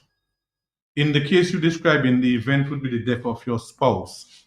And upon the death of your spouse was a breadwinner, your spouse was bringing the money at the end of the month, your spouse is no longer there. You become entitled to survivor's benefit, you and your children, from the date of death, irrespective of your age. The difficulty, what your age would impact is how long we pay you that survivor's benefit for. So we don't have a particular age from which you can access it. The thing is, your husband dies today, you become entitled to survivor's benefit from the date of death going forward. How long we pay you for depends on a lot of factors that it might be. Doesn't really matter your age. No. You have to be married or living in common law union for at least 3 years. You have children that you're taking care of and those kinds of things. So it is the death of this spouse that will trigger payment to you, the spouse, and the children, not your age. Okay. Yeah. Yeah, that makes sense. How many months before one qualifies for Social Security payment should he or she apply to the firm so you can get your benefits as soon as possible? Okay, Yes. the person is referring to the pension, which I think they may be asking about. Yeah. You need to send in your claim at least 3 months before your 65th birthday. So we need to get the claim at Social Security at least 3 months before you turn age 65. And that is to enable us to do the required processing on our end and to compile all your records. Does the bridge pension have any effects on the amount someone will get from Social Security? I suppose government have their formula for calculating the bridge, and Social Security has its formulary on which it pays benefits. Show me, we can explain. But it should not. It really should not affect, because I mean they're independent. As a matter of fact, if somebody is receiving a bridge pension from government, and whilst they're in receipt of that benefit, they get work somewhere. They take up work somewhere else, in some store, some supermarket, some other employer. During that period of time, they will be awarded credits, additional credits. And as Mrs. Lloyd said, a person should not stop contributing at the age of 6. Upon attainment of the age of upon attainment of 500 credits, they should continue paying, because the number of credits that you have paid ultimately determines the quantum or the amount of benefit you receive. So if, for example, that person stops working while he's receiving a bridging pension and continues working for another employer in the private sector, that person will be awarded additional credits, which of course will enable that person to receive even possibly receive a higher amount of a higher percentage of pension. Is there a penalty in place for people who don't, like employers who don't pay contributions for workers? Yeah, it's an offense under the Social Security Act to engage persons in employment and not pay contributions on their behalf. Well, first of all, the deadline for paying contributions is the 14th day of the month, in respect of which the 14th day of the month following the month in respect of which it is due. So contributions payable for the month of August, for example, the deadline for paying that is the 14th of September, which is Monday coming, right? The 14th is Sunday, so it's automatically moved to Monday. But Monday is the deadline. Yeah, so Monday is the deadline for that. So there's that. And obviously, if the employer doesn't pay contributions on time, that obviously will affect whether or not, or determine whether or not the person qualifies for benefits. So there are consequences for not paying on time. One, the employer might end up paying late fees, and if he doesn't pay on time, of course, the employee might end up losing his benefit. Okay, there are many more phone calls coming in there. Are you there, caller? Let's try this one. Are you there? Yes? Hey, Mr. Pelte. Yes, sir. For a moment, I thought you had a call ID on me, eh? No. Anyway, blessings to the people, the ladies and the gentlemen that is in the house, and they're listening, Matt. And in a Tuesday, I want to ask a question. I'm going to just run through it very quickly. After Maria, as a self-employed person, there was some money earmarked for self-employed people. My place damaged. I had to register. I had to do a lot of things to get into the program. So I had to join Social Security because there was some money that's supposed to be given to the self-employed people who lost all the stuff, my workshop, everything mashed up, my tools, everything gone. I joined Social Security, and then the people who was in the program supposed to get $6,666. 666, very interesting. And I go up and down. Esther Thomas tell me, look, they say this and they say that and all of that. So So now, anyway, to cut a long story short, because it seems like caution to me, I joined Social Security and I tried getting that money, go everywhere, pay money there, over $2,000 to meet 8 requirements. But then I never check up with Social Security. I can't remember how much I paid to join the program to get involved in Social Security. So I am asking, how do I start? Because I'm almost, I don't want to give my age or you'll start to laugh. I'm saying I want to know where should I start from where I stopped, because they never gave me the money. I never returned to Social Security. I have my card there and all of that. What the advice all you can give me, to get the $6,666, I know you're not responsible for that, but how can I start up so I can get some benefits, because I'm old like a tree? Thank you. Well, Blessing made a very interesting statement in that he never turned back, he never came back, and unfortunately, that is the same thing which most of the persons did. Persons who came to collect that the money that was allocated for that purpose. Many of them, upon receipt of that the assistance, many of them came back many of them returned to continue paying contributions in their own behalf. Not some time ago, we had a peculiar incident where a guy who was a taxi driver, he came to claim his pension and discovered that he did not have sufficient contributions, because Mrs. Lloyd said that you need to have minimum 500 credits. So he came to claim his benefit, to see whether he qualified for pension, and was told that he did not have sufficient. He left, and this guy came back with a brown paper bag full money, large and shares, wanting to pay. But the thing is, there is a statute of limitation in terms of when a person can pay. And if you already, the statute of limitation has already kicked in, you cannot pay then. And so what we're telling people is that whilst you are in the position to pay, that is when you should be paying contributions, okay? So Blessings, I don't think you look old like a tree, but the point is, if you're still in that zone where you can still continue paying, what I would like to encourage you, as well as all other self-employed persons, is to come to the office. We'll tell exactly what your picture is in terms of how many credits you have, and we will try to see what we can do in terms of facilitating your continued contribution to the program. On the telephone, yes, it's 2:50. Not too much more time. Yes, hello, talk to me. Yes. Hello, good afternoon. Good afternoon. Yes, it is, man. Yes. Yeah, I would like to ask a question. Ask the question. I would like to ask a question, right? Yes, go ahead. Let's say you're working and you're getting $200. $200. Hello? Yes, I'm here. Go ahead. Okay, $200 a month. No, $2,000 a month or $2,500 a month, right? Mm-hmm. And you retired. Then you went now and work for us in a store, and you get in $1,000 a month. Upon that now, Social Security now, they're supposed to pay you. So I want to know on what of the money, which of the money they're going to pay you on. Is it the $2,500 or the $1,000? What benefits? Which of the benefits are you going to get on the $2,500 or the $1,000? I think I realized where she's going with that. Okay, she used to pay a lot more with 2005. Now she's receiving $1,000. And she's asking on what amount would she receive? Or what amount she would receive in that regard? A lot of different factors come into the picture. Yes. It depends on what benefit you're talking about. If you seek, your benefit is based on what you're getting now. I'm sure she's talking about pension. Yes. So at some point, you would have been earning pension. $5,000, Pension. 2005, and then at some point, you're earning $1,000.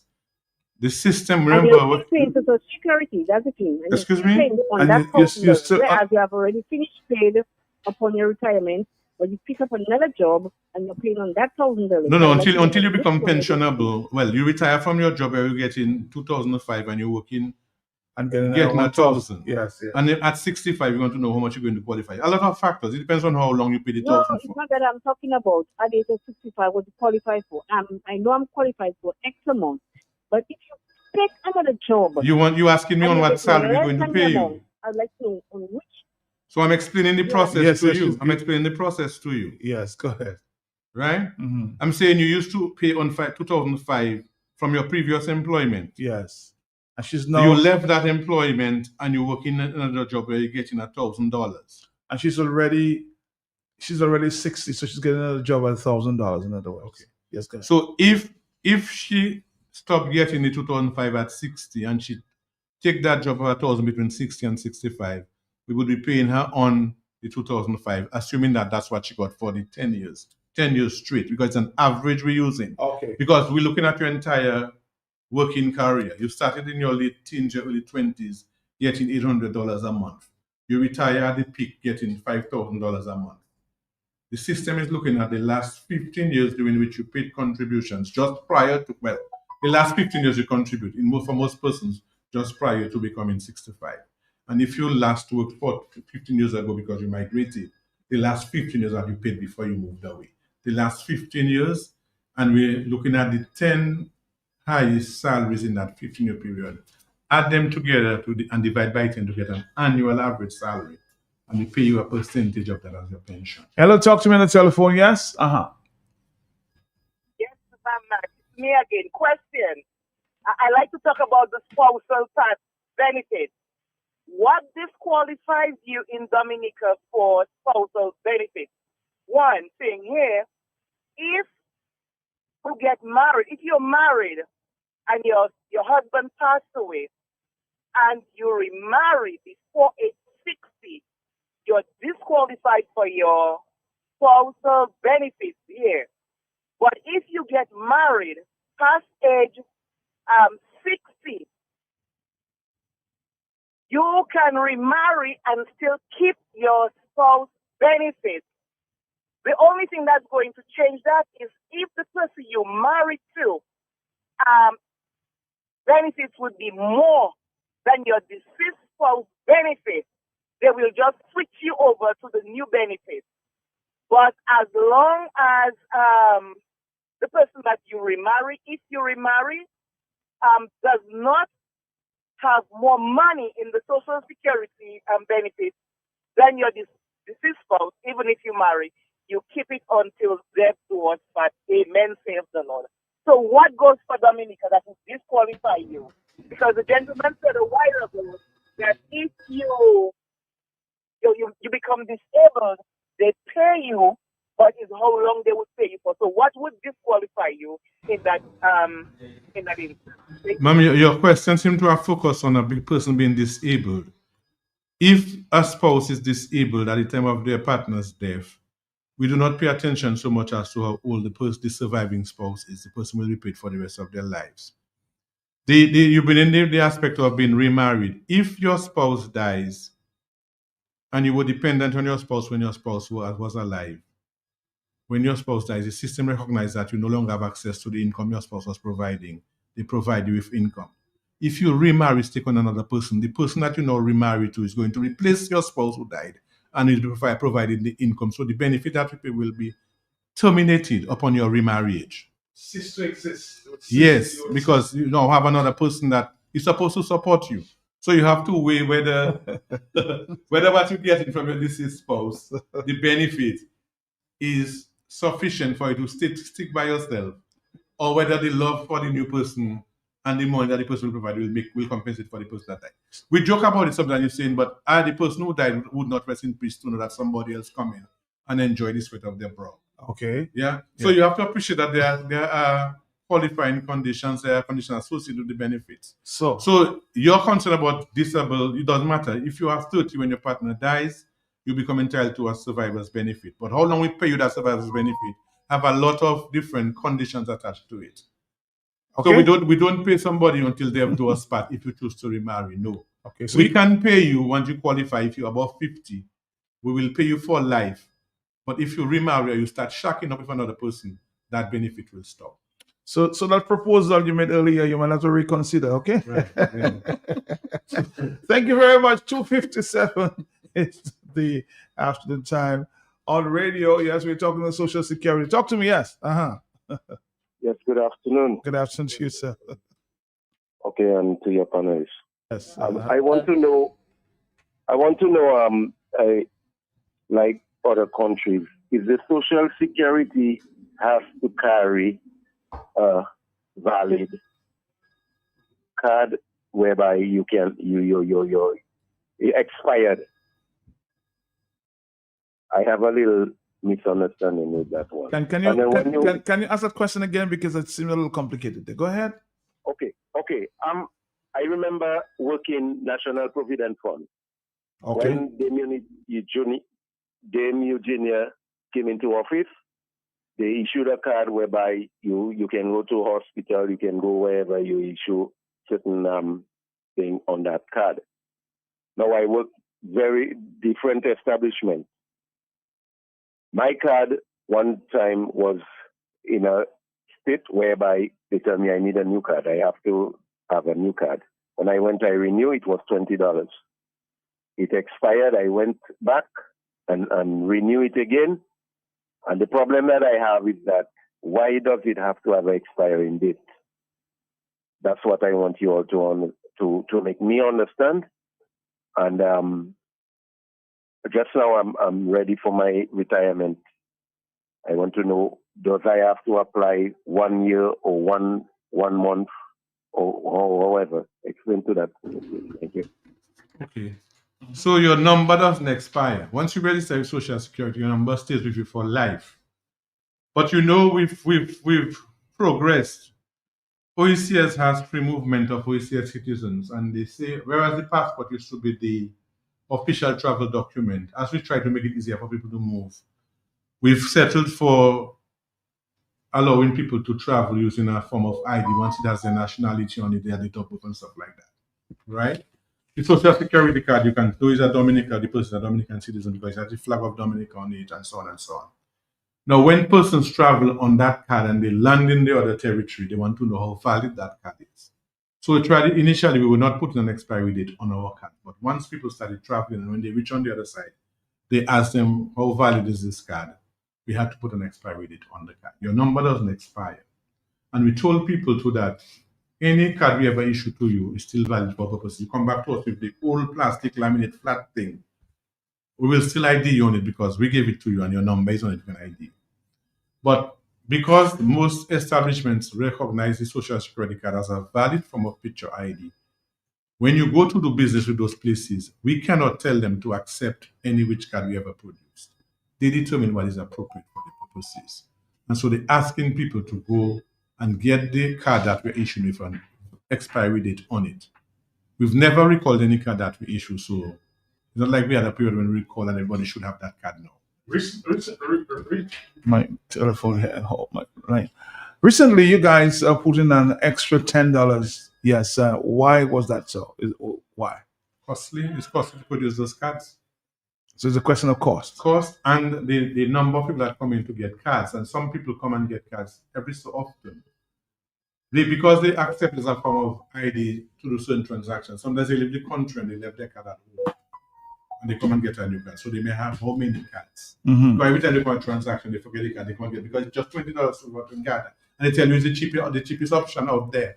So it costs us money to produce those cards, and the number of people that come into demand and request cards. In fact, that's probably the thing that's probably most demanded at Social Security. You come in our office and the lobby is crowded because everybody coming to get a card because they have to go and open an account, they have to do this and that. Even when they do not even have a card. You may have left it at home. Yeah, even when they do not have a card because they're not a registered member of Social Security. It's not everybody that will have a Social Security card. You have to be a contributing member for you to get a card to begin with. All right, let's see if we can take a phone call. Are you there, caller? Because I'm giving you a few moments.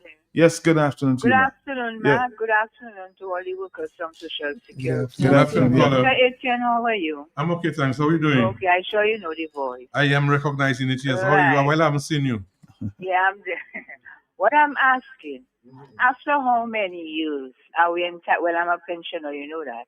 After how many years are we entitled to an increase? And what is the percentage? You understand? What is the percentage and after how many years? And if we're entitled to the system, when is the next increase? Thank you very much. You're welcome. Because the Social Security pension has to, we try to maintain the purchasing power of the pension. When you first qualify for your pension at whatever amount it is, there are certain things that you can do with it. And over time, with the cost of living increases and stuff like that, the value of that pension gets eroded. So in the industry, they talk about indexation, indexing the earnings, indexing the pensions and stuff like that. So we give an increase every 3 years. We just gave the last increase in March of this year, so the next increase will come in March 2028. The percentage is dependent on the average rate of inflation of the 3 years prior to the time we give the increase.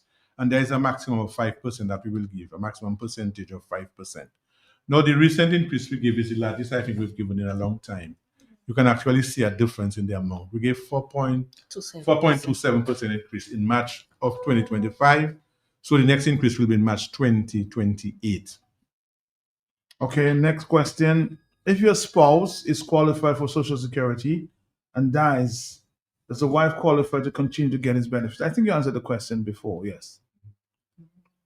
One of the most critical conditions to access a benefit of Social Security is the payment of contributions.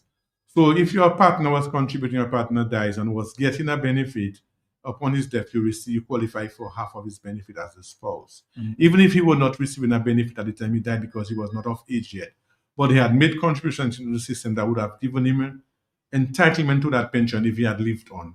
The benefit that he would have been entitled to would be distributed among his spouse and children. Okay, I think we can take two more calls and then call it a day because the telephones apparently, no, it's not, does not stop ringing. 449-3095, 449-309697. Dominic, let me see if I can take a few more calls there. How long is Social Security the card's valid for? Oh no, 5 years. 5 years. So your card is only valid for Right, 5 years. 5 years. Okay.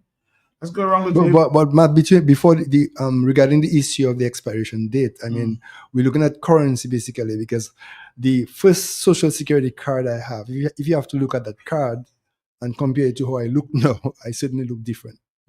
I had a big afro. I don't think. Oh, sorry. Yeah. I didn't know you had I had a big afro and stuff. No, I had beard and stuff like that. So I look differently. So obviously, you cannot continue using that card as my true reflection of what I look like. And so we figure, well, I'm 5 years. People's features change over a period of 5 years and so forth. Hence the reason why we have that 5 years expiration date.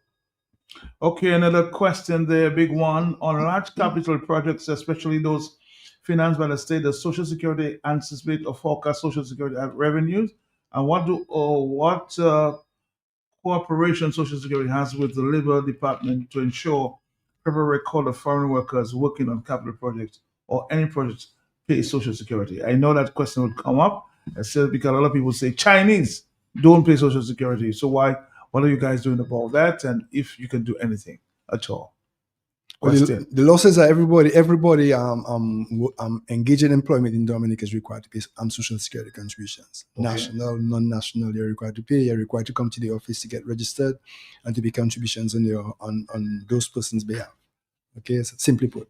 Can you talk to me on the telephone? Yes. Matt, it looks like I'm lucky this afternoon. Did the gentleman say every 5 years you have to make a card, or the card only valid for 5 years? It expires every 5 years. Yes. But we also pointed out, caller, that once you have a Social Security card and you need to do business with us, we will accept any Social Security card that we issue to you. Because number doesn't change. Because your number does not change. So any Social Security card we issue to you is valid for doing business with Social Security. Some institutions do not accept the card without the expiry date. And so if you have to do business with these institutions using your Social Security card as a form of ID, you would need to have the one with the expiry date on it. Yes? Understand? Matt? Yes. I don't understand. That is a No. They're saying to do business with Social Security, they would accept any card that they have issued to you. But to get this card to go elsewhere, like you want to go Western Union, when they look at the card, it says expired. So they can't do anything for you then. But you can do business with the same card at Social Security. Because our card is first and foremost for our purposes. Yes. Hello? Matt, why should you have to pay $20 to renew the card? If you just come for one, because the outside institutions will not accept it without an expiration date. Why if you come, you have to pay $20 to make a new card? I have a Social Security card here, and if you call anywhere, all they ask is for the last 4 of your Social Security. You have it from birth to death. If it gets lost, they just issue you a new one. You can form of ID why you don't have to pay Social Security. $20 every time or every 5 years if you have to go. But you don't have to use Social Security cards. You know, it's your choice. So you can use your passport that could last you forever. But how it works in Dominica, if you need to use your Social Security card, you have to change it. That's and what just to add that the first card that we issue to you is issued at free of cost. So if you need a replacement card, that is where you pay the fee. Why is that an issue when you have to renew your passport? You pay. When you issue your driver's license, you have to pay. All right, so you have your old card, so go on to business and Social Security, but you need it for identification. The bank, No, they'll turn you away, folks. We have to go. Let's make our final comments, and I'm sure I'm going to invite Mr. Eaton. I've said that many times, and he'll get my invitation. So there are many more questions need to be answered. In terms of final comments, Matt, what I like to say is that it's very important that I started by quoting something from Hosea chapter 4 verse 6, where it says, "Where my people perish for lack of knowledge." And I'll tell you that many people lose out and will continue to lose out if they don't educate themselves. And so we want to encourage folks to contact the Social Security. Never assume that your employer is paying contributions, because there's some employers who actually deduct it and do not pay to the Social Security. So it is your responsibility to follow up with Social Security to find out and to confirm whether your contributions have been paid. And I started with one verse, I want to end with one last one. 1 Timothy 5:8 says, "But if any man provide not for his own, especially for those of his own household, he has denied the faith and is worse than an infidel." So what the scripture is saying again is that every one of us have a responsibility to provide for ourselves and to provide for the people who depend on us. And so that is where Social Security comes in, where you make provision so that in case anything happens to you, that the people who depend on you can receive some assistance, some relief from Social Security. Okay, I think that this caller is wanting to ask a question. Let's see if we can bring it in before I ask our other folks to comment, give the final comments. I think he wanted to ask a question. Let me see if I can get to it. Good afternoon to you, Matt. Your guest. Why is it that every eligible worker in Dominica does not have a Social Security number? They may be eligible. They might be, well, for them to get the number, they have to register with us. So you might be working in the country and we're not aware that you're working and you don't come and register. We don't know you. But if you are working and you're getting paid for working, you are supposed to register. And within 4 days, the law says, of starting to work, you should come and get a Social Security number so that your employer can pay contributions on your behalf. So we don't give cards to people before they register and before they start working. So people asking they want to register their child because their child want to open a bank account. The child not working yet, the child will not. Because for now, the Social Security card is an indication that you are a registered contributing member, not an ID that anybody can use anywhere. Already, I'm getting a lot of comments. Great program. They should come back. Okay. Yes, they will come back very soon. Yes. Okay. So just to add our final comments, Matt, we are sounding a call to the self-employed persons out there. You know, we have a lot of self-employed persons in Dominica. Many of them may have a Social Security card flashing about, but they cannot actually come to Social Security and claim a benefit because they may have paid contributions just once, never passed back blessings. Use himself as an example. He registered with Social Security, have a card, and never passed back to make any contributions.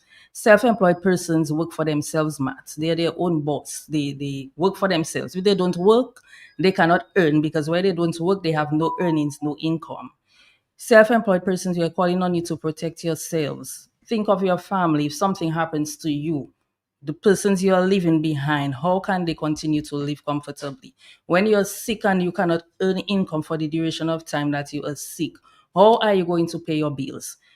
If you pay Social Security, you contribute to the program, not just register, but you have to register and contribute, because all the benefits that we offer at Social Security, there are qualifying conditions, number of credits that you need for it to be able to qualify for those benefits. So it's important to not just register, but to register and to pay your contributions all the time while you are earning and working, to enable you to receive a benefit when something happens to you. In the event, some of the contingencies that we protect against, were it to happen to you, you are protected and your family can receive a benefit from Social Security.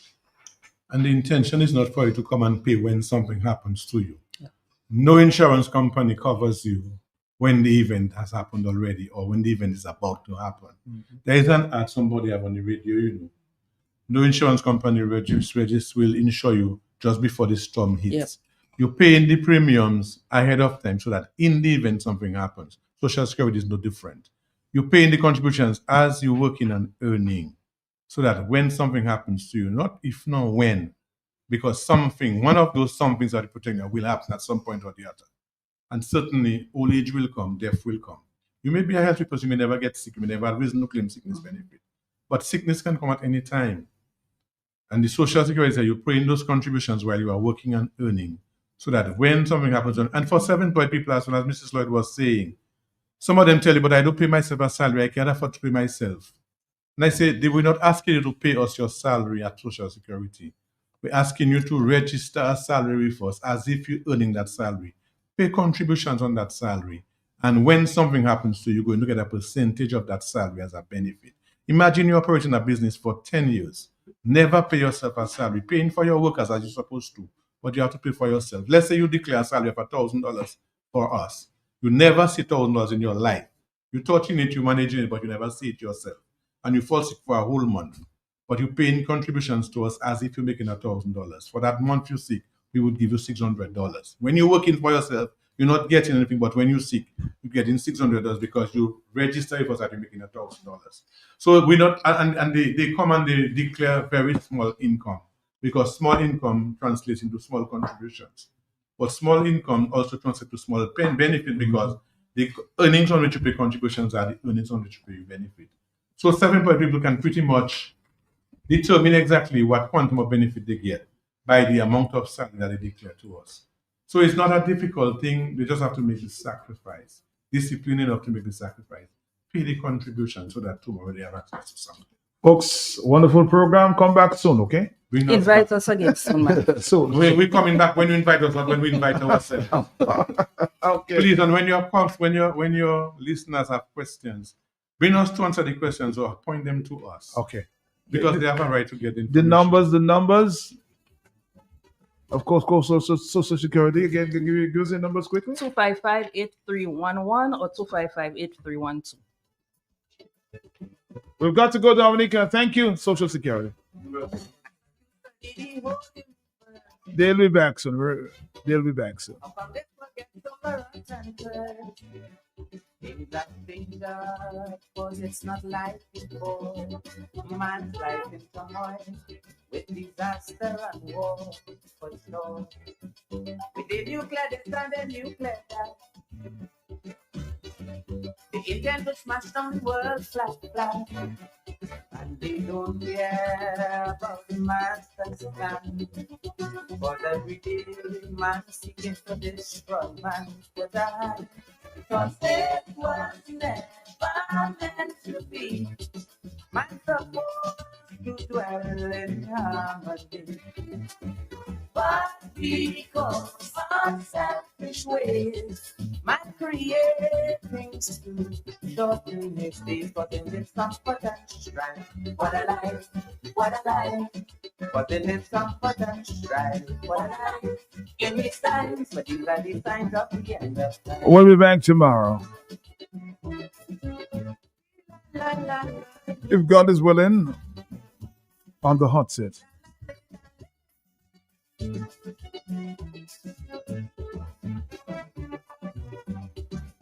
At the end of the talk on the block.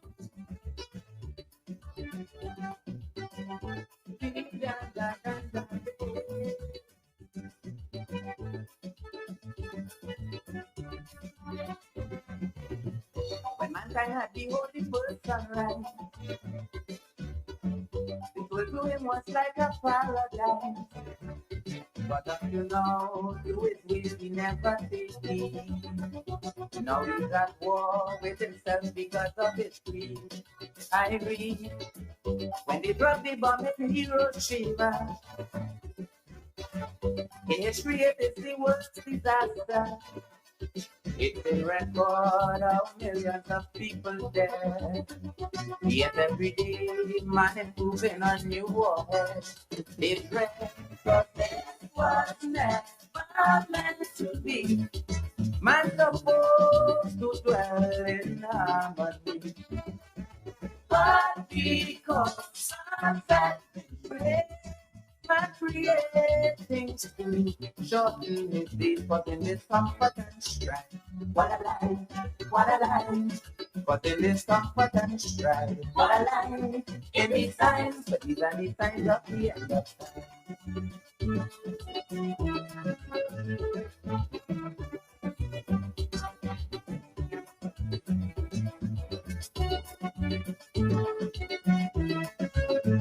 La, la, la,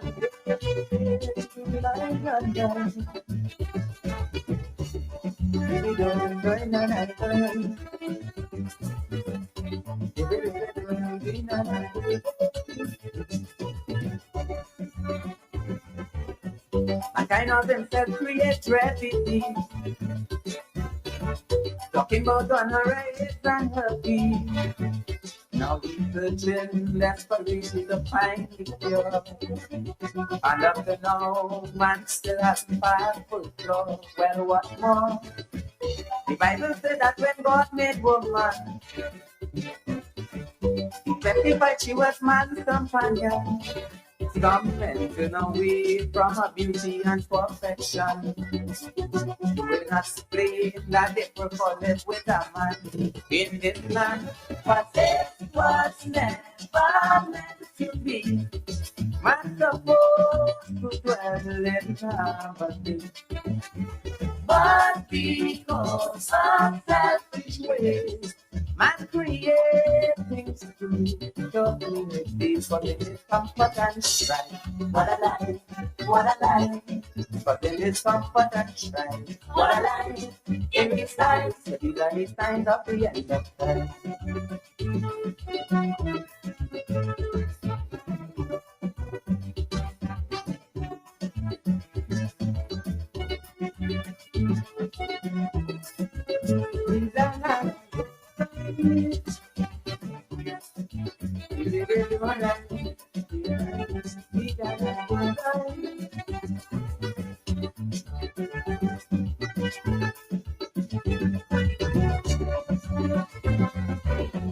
I pray that one day this nonsense will cease. Mankind must return to what the must be. Cause the penalty is death and destruction. Man who dies first, stop putting more complication. Change your plan. It's time the world leaders come together. Stop trying to destroy one another. Matter if you're from England or Haiti, America, Iraq, Beijing or Germany, sign peace treaty. But it was never meant to be. Man supposed to dwell in harmony, but because of selfish ways, man creates shorten his days, but in his comfort and strife. What a life, what a life. But in his comfort and strife, what a life. In his times, but these are the signs of the end of time.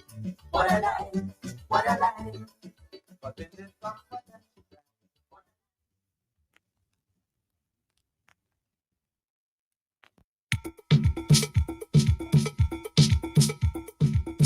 Oh, yeah.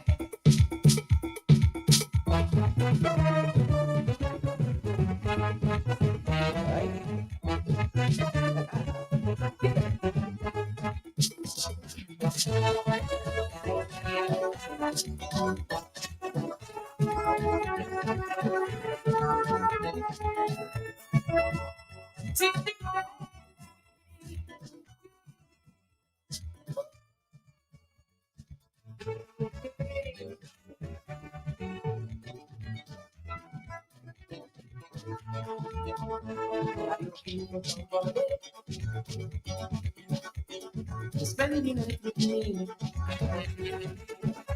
I'm feeling for somebody to keep my company.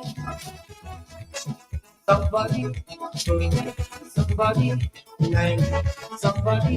Sweet, sweet, sweet, sweet, sweet, sweet, sweet. I want somebody to love up, somebody to squeeze up, somebody to jump up, and everything will be angry, angry, angry. Happy. I want somebody to have a really party. Somebody with tempo, somebody with sense, somebody who knows how to roll it up and shake it up. Happy. I want somebody to have a really party. Right? Give it. Right. Got name.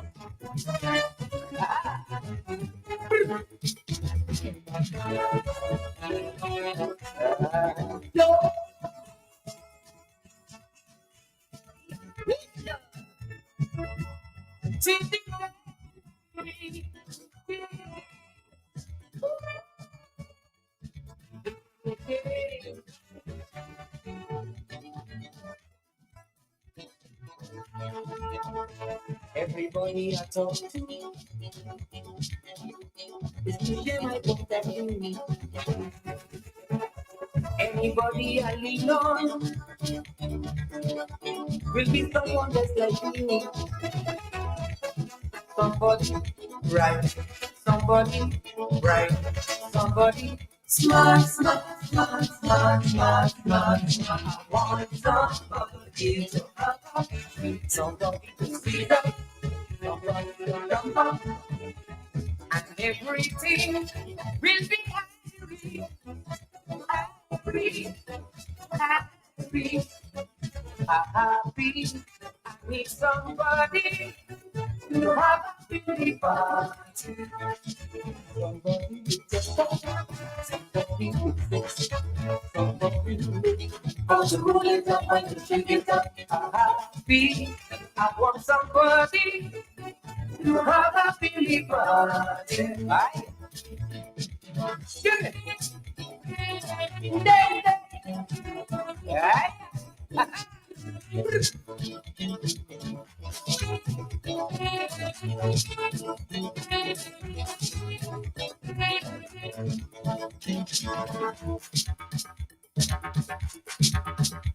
I really want somebody.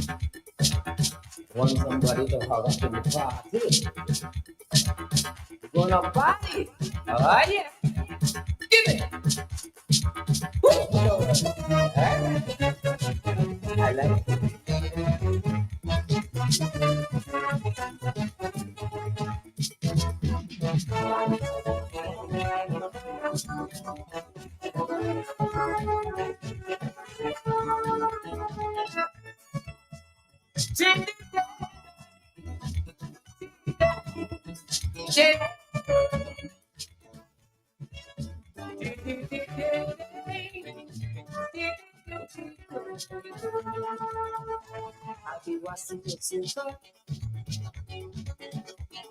Blame myself alone.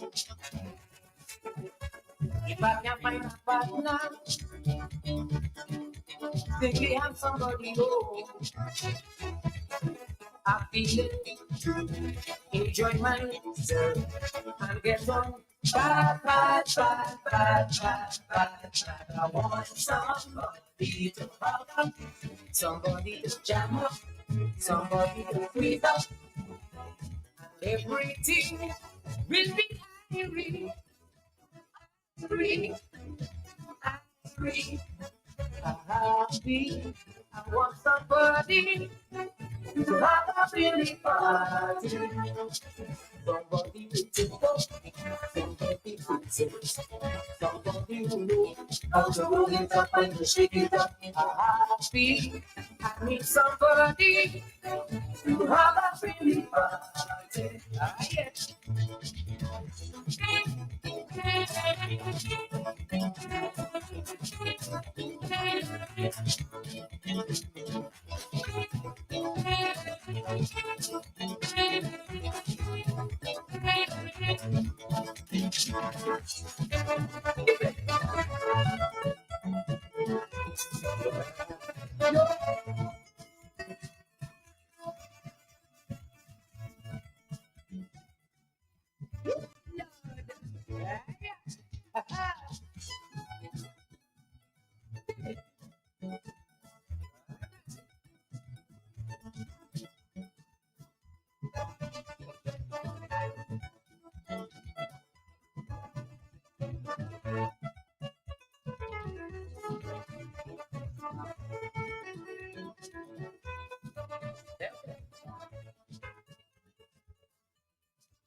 I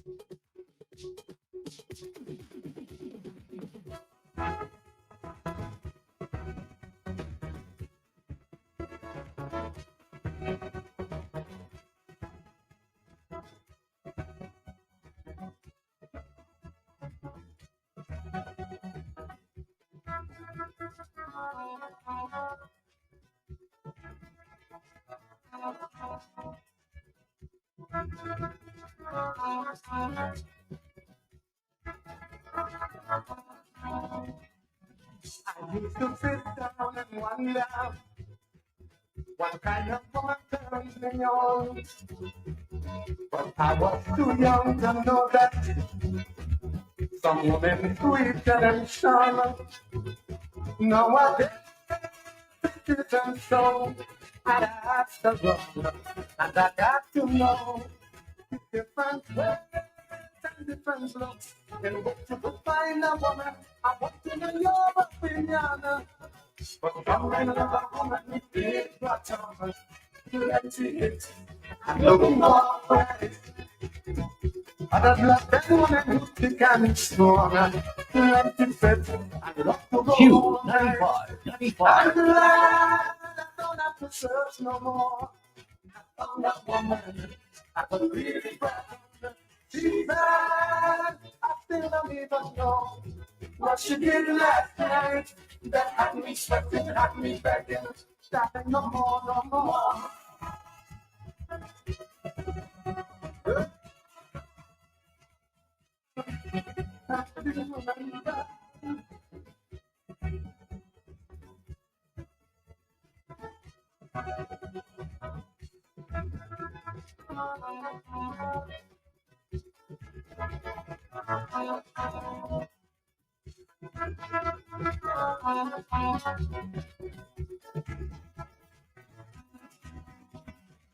I want you now to tell me how you love your woman. The man not being choosy, and don't love anything I stand. They don't care at all that the woman happy as long as she happy. They want to that happy. Some of them look so good, and they look like fire. Always in a sexy mood, ready to take you higher. Some men love a woman with big bottom, plenty hips, and looking alright. But I love them women who kick and strong, plenty fit, and love to go all night. I'm glad I don't have to search no more. I found a woman I could really grab. She's bad, I still don't even know what she did last night. That had me sweating, had me begging. Darling, no more, no more.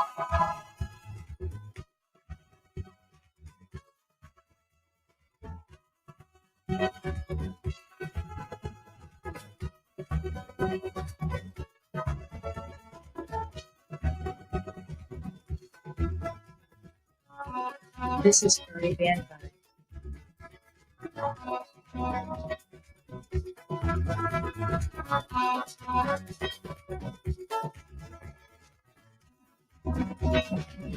I've seen beautiful women, I've seen every good and bad, but there's always men to love them, no matter what thoughts they have. I've seen all kinds of women walking on the street. Some of them make me shiver, some make me cry in the teeth. So the girl be crying, I'm not a choice, but I can't help looking on there. It fills my heart with joy. Some men love a woman with big bottom, plenty hips, and looking alright. Others love them women who kick and strong, plenty tricks, and love to go all night. I'm glad I don't have to search no more.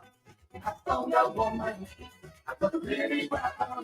She's bad, I don't even know what she did last night. That had me sweating, had me begging. Darling, no more, no more.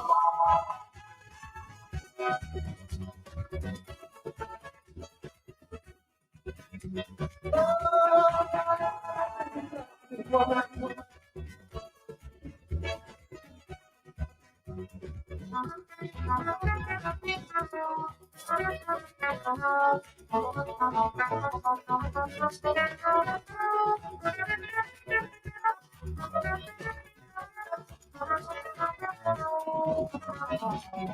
Now you woman tell me the truth. I know you have lots of fun when men calling out to you as you go walking along. Just in your tight pants, showing off your figure, telling all them people, how you just like sugar. Men just saying all these things. Don't you like to give me power? But you know you have the power, so love it. Some men love a woman with big bottom, plenty hips, and looking alright. Others love them women who kick and strong. Plenty sex, I love to go all night. I'm glad to touch no more. Really brown, really brown. Don't even know what you did last night. That had me sweating, had me begging. Darling, come on, no more.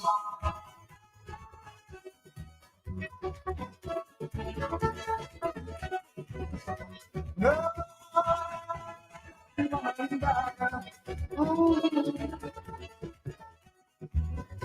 She gave me the best kind of hand that have. Ooh, she's sweet, she's kind, she's nice, she's everything a man could have. Oh, I'm glad I don't have to love no more.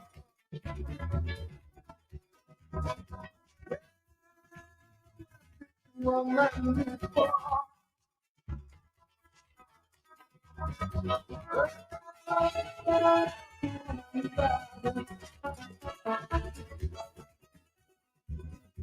She gave me the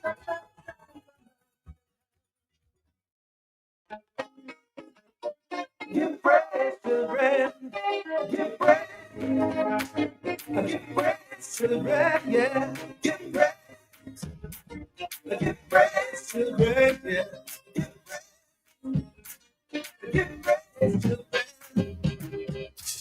Oh, Father, who has given us His answer, we can all see that we are part of His earthly heaven.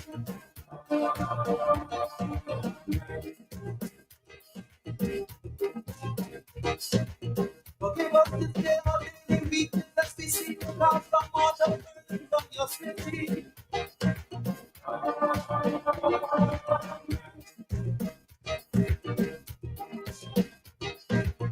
Oh, merciful Father, in this back and I've seen where men lose their reason. But most of us just want to know why and have a good time, so we're looking for a life because we feel it fine, Lord.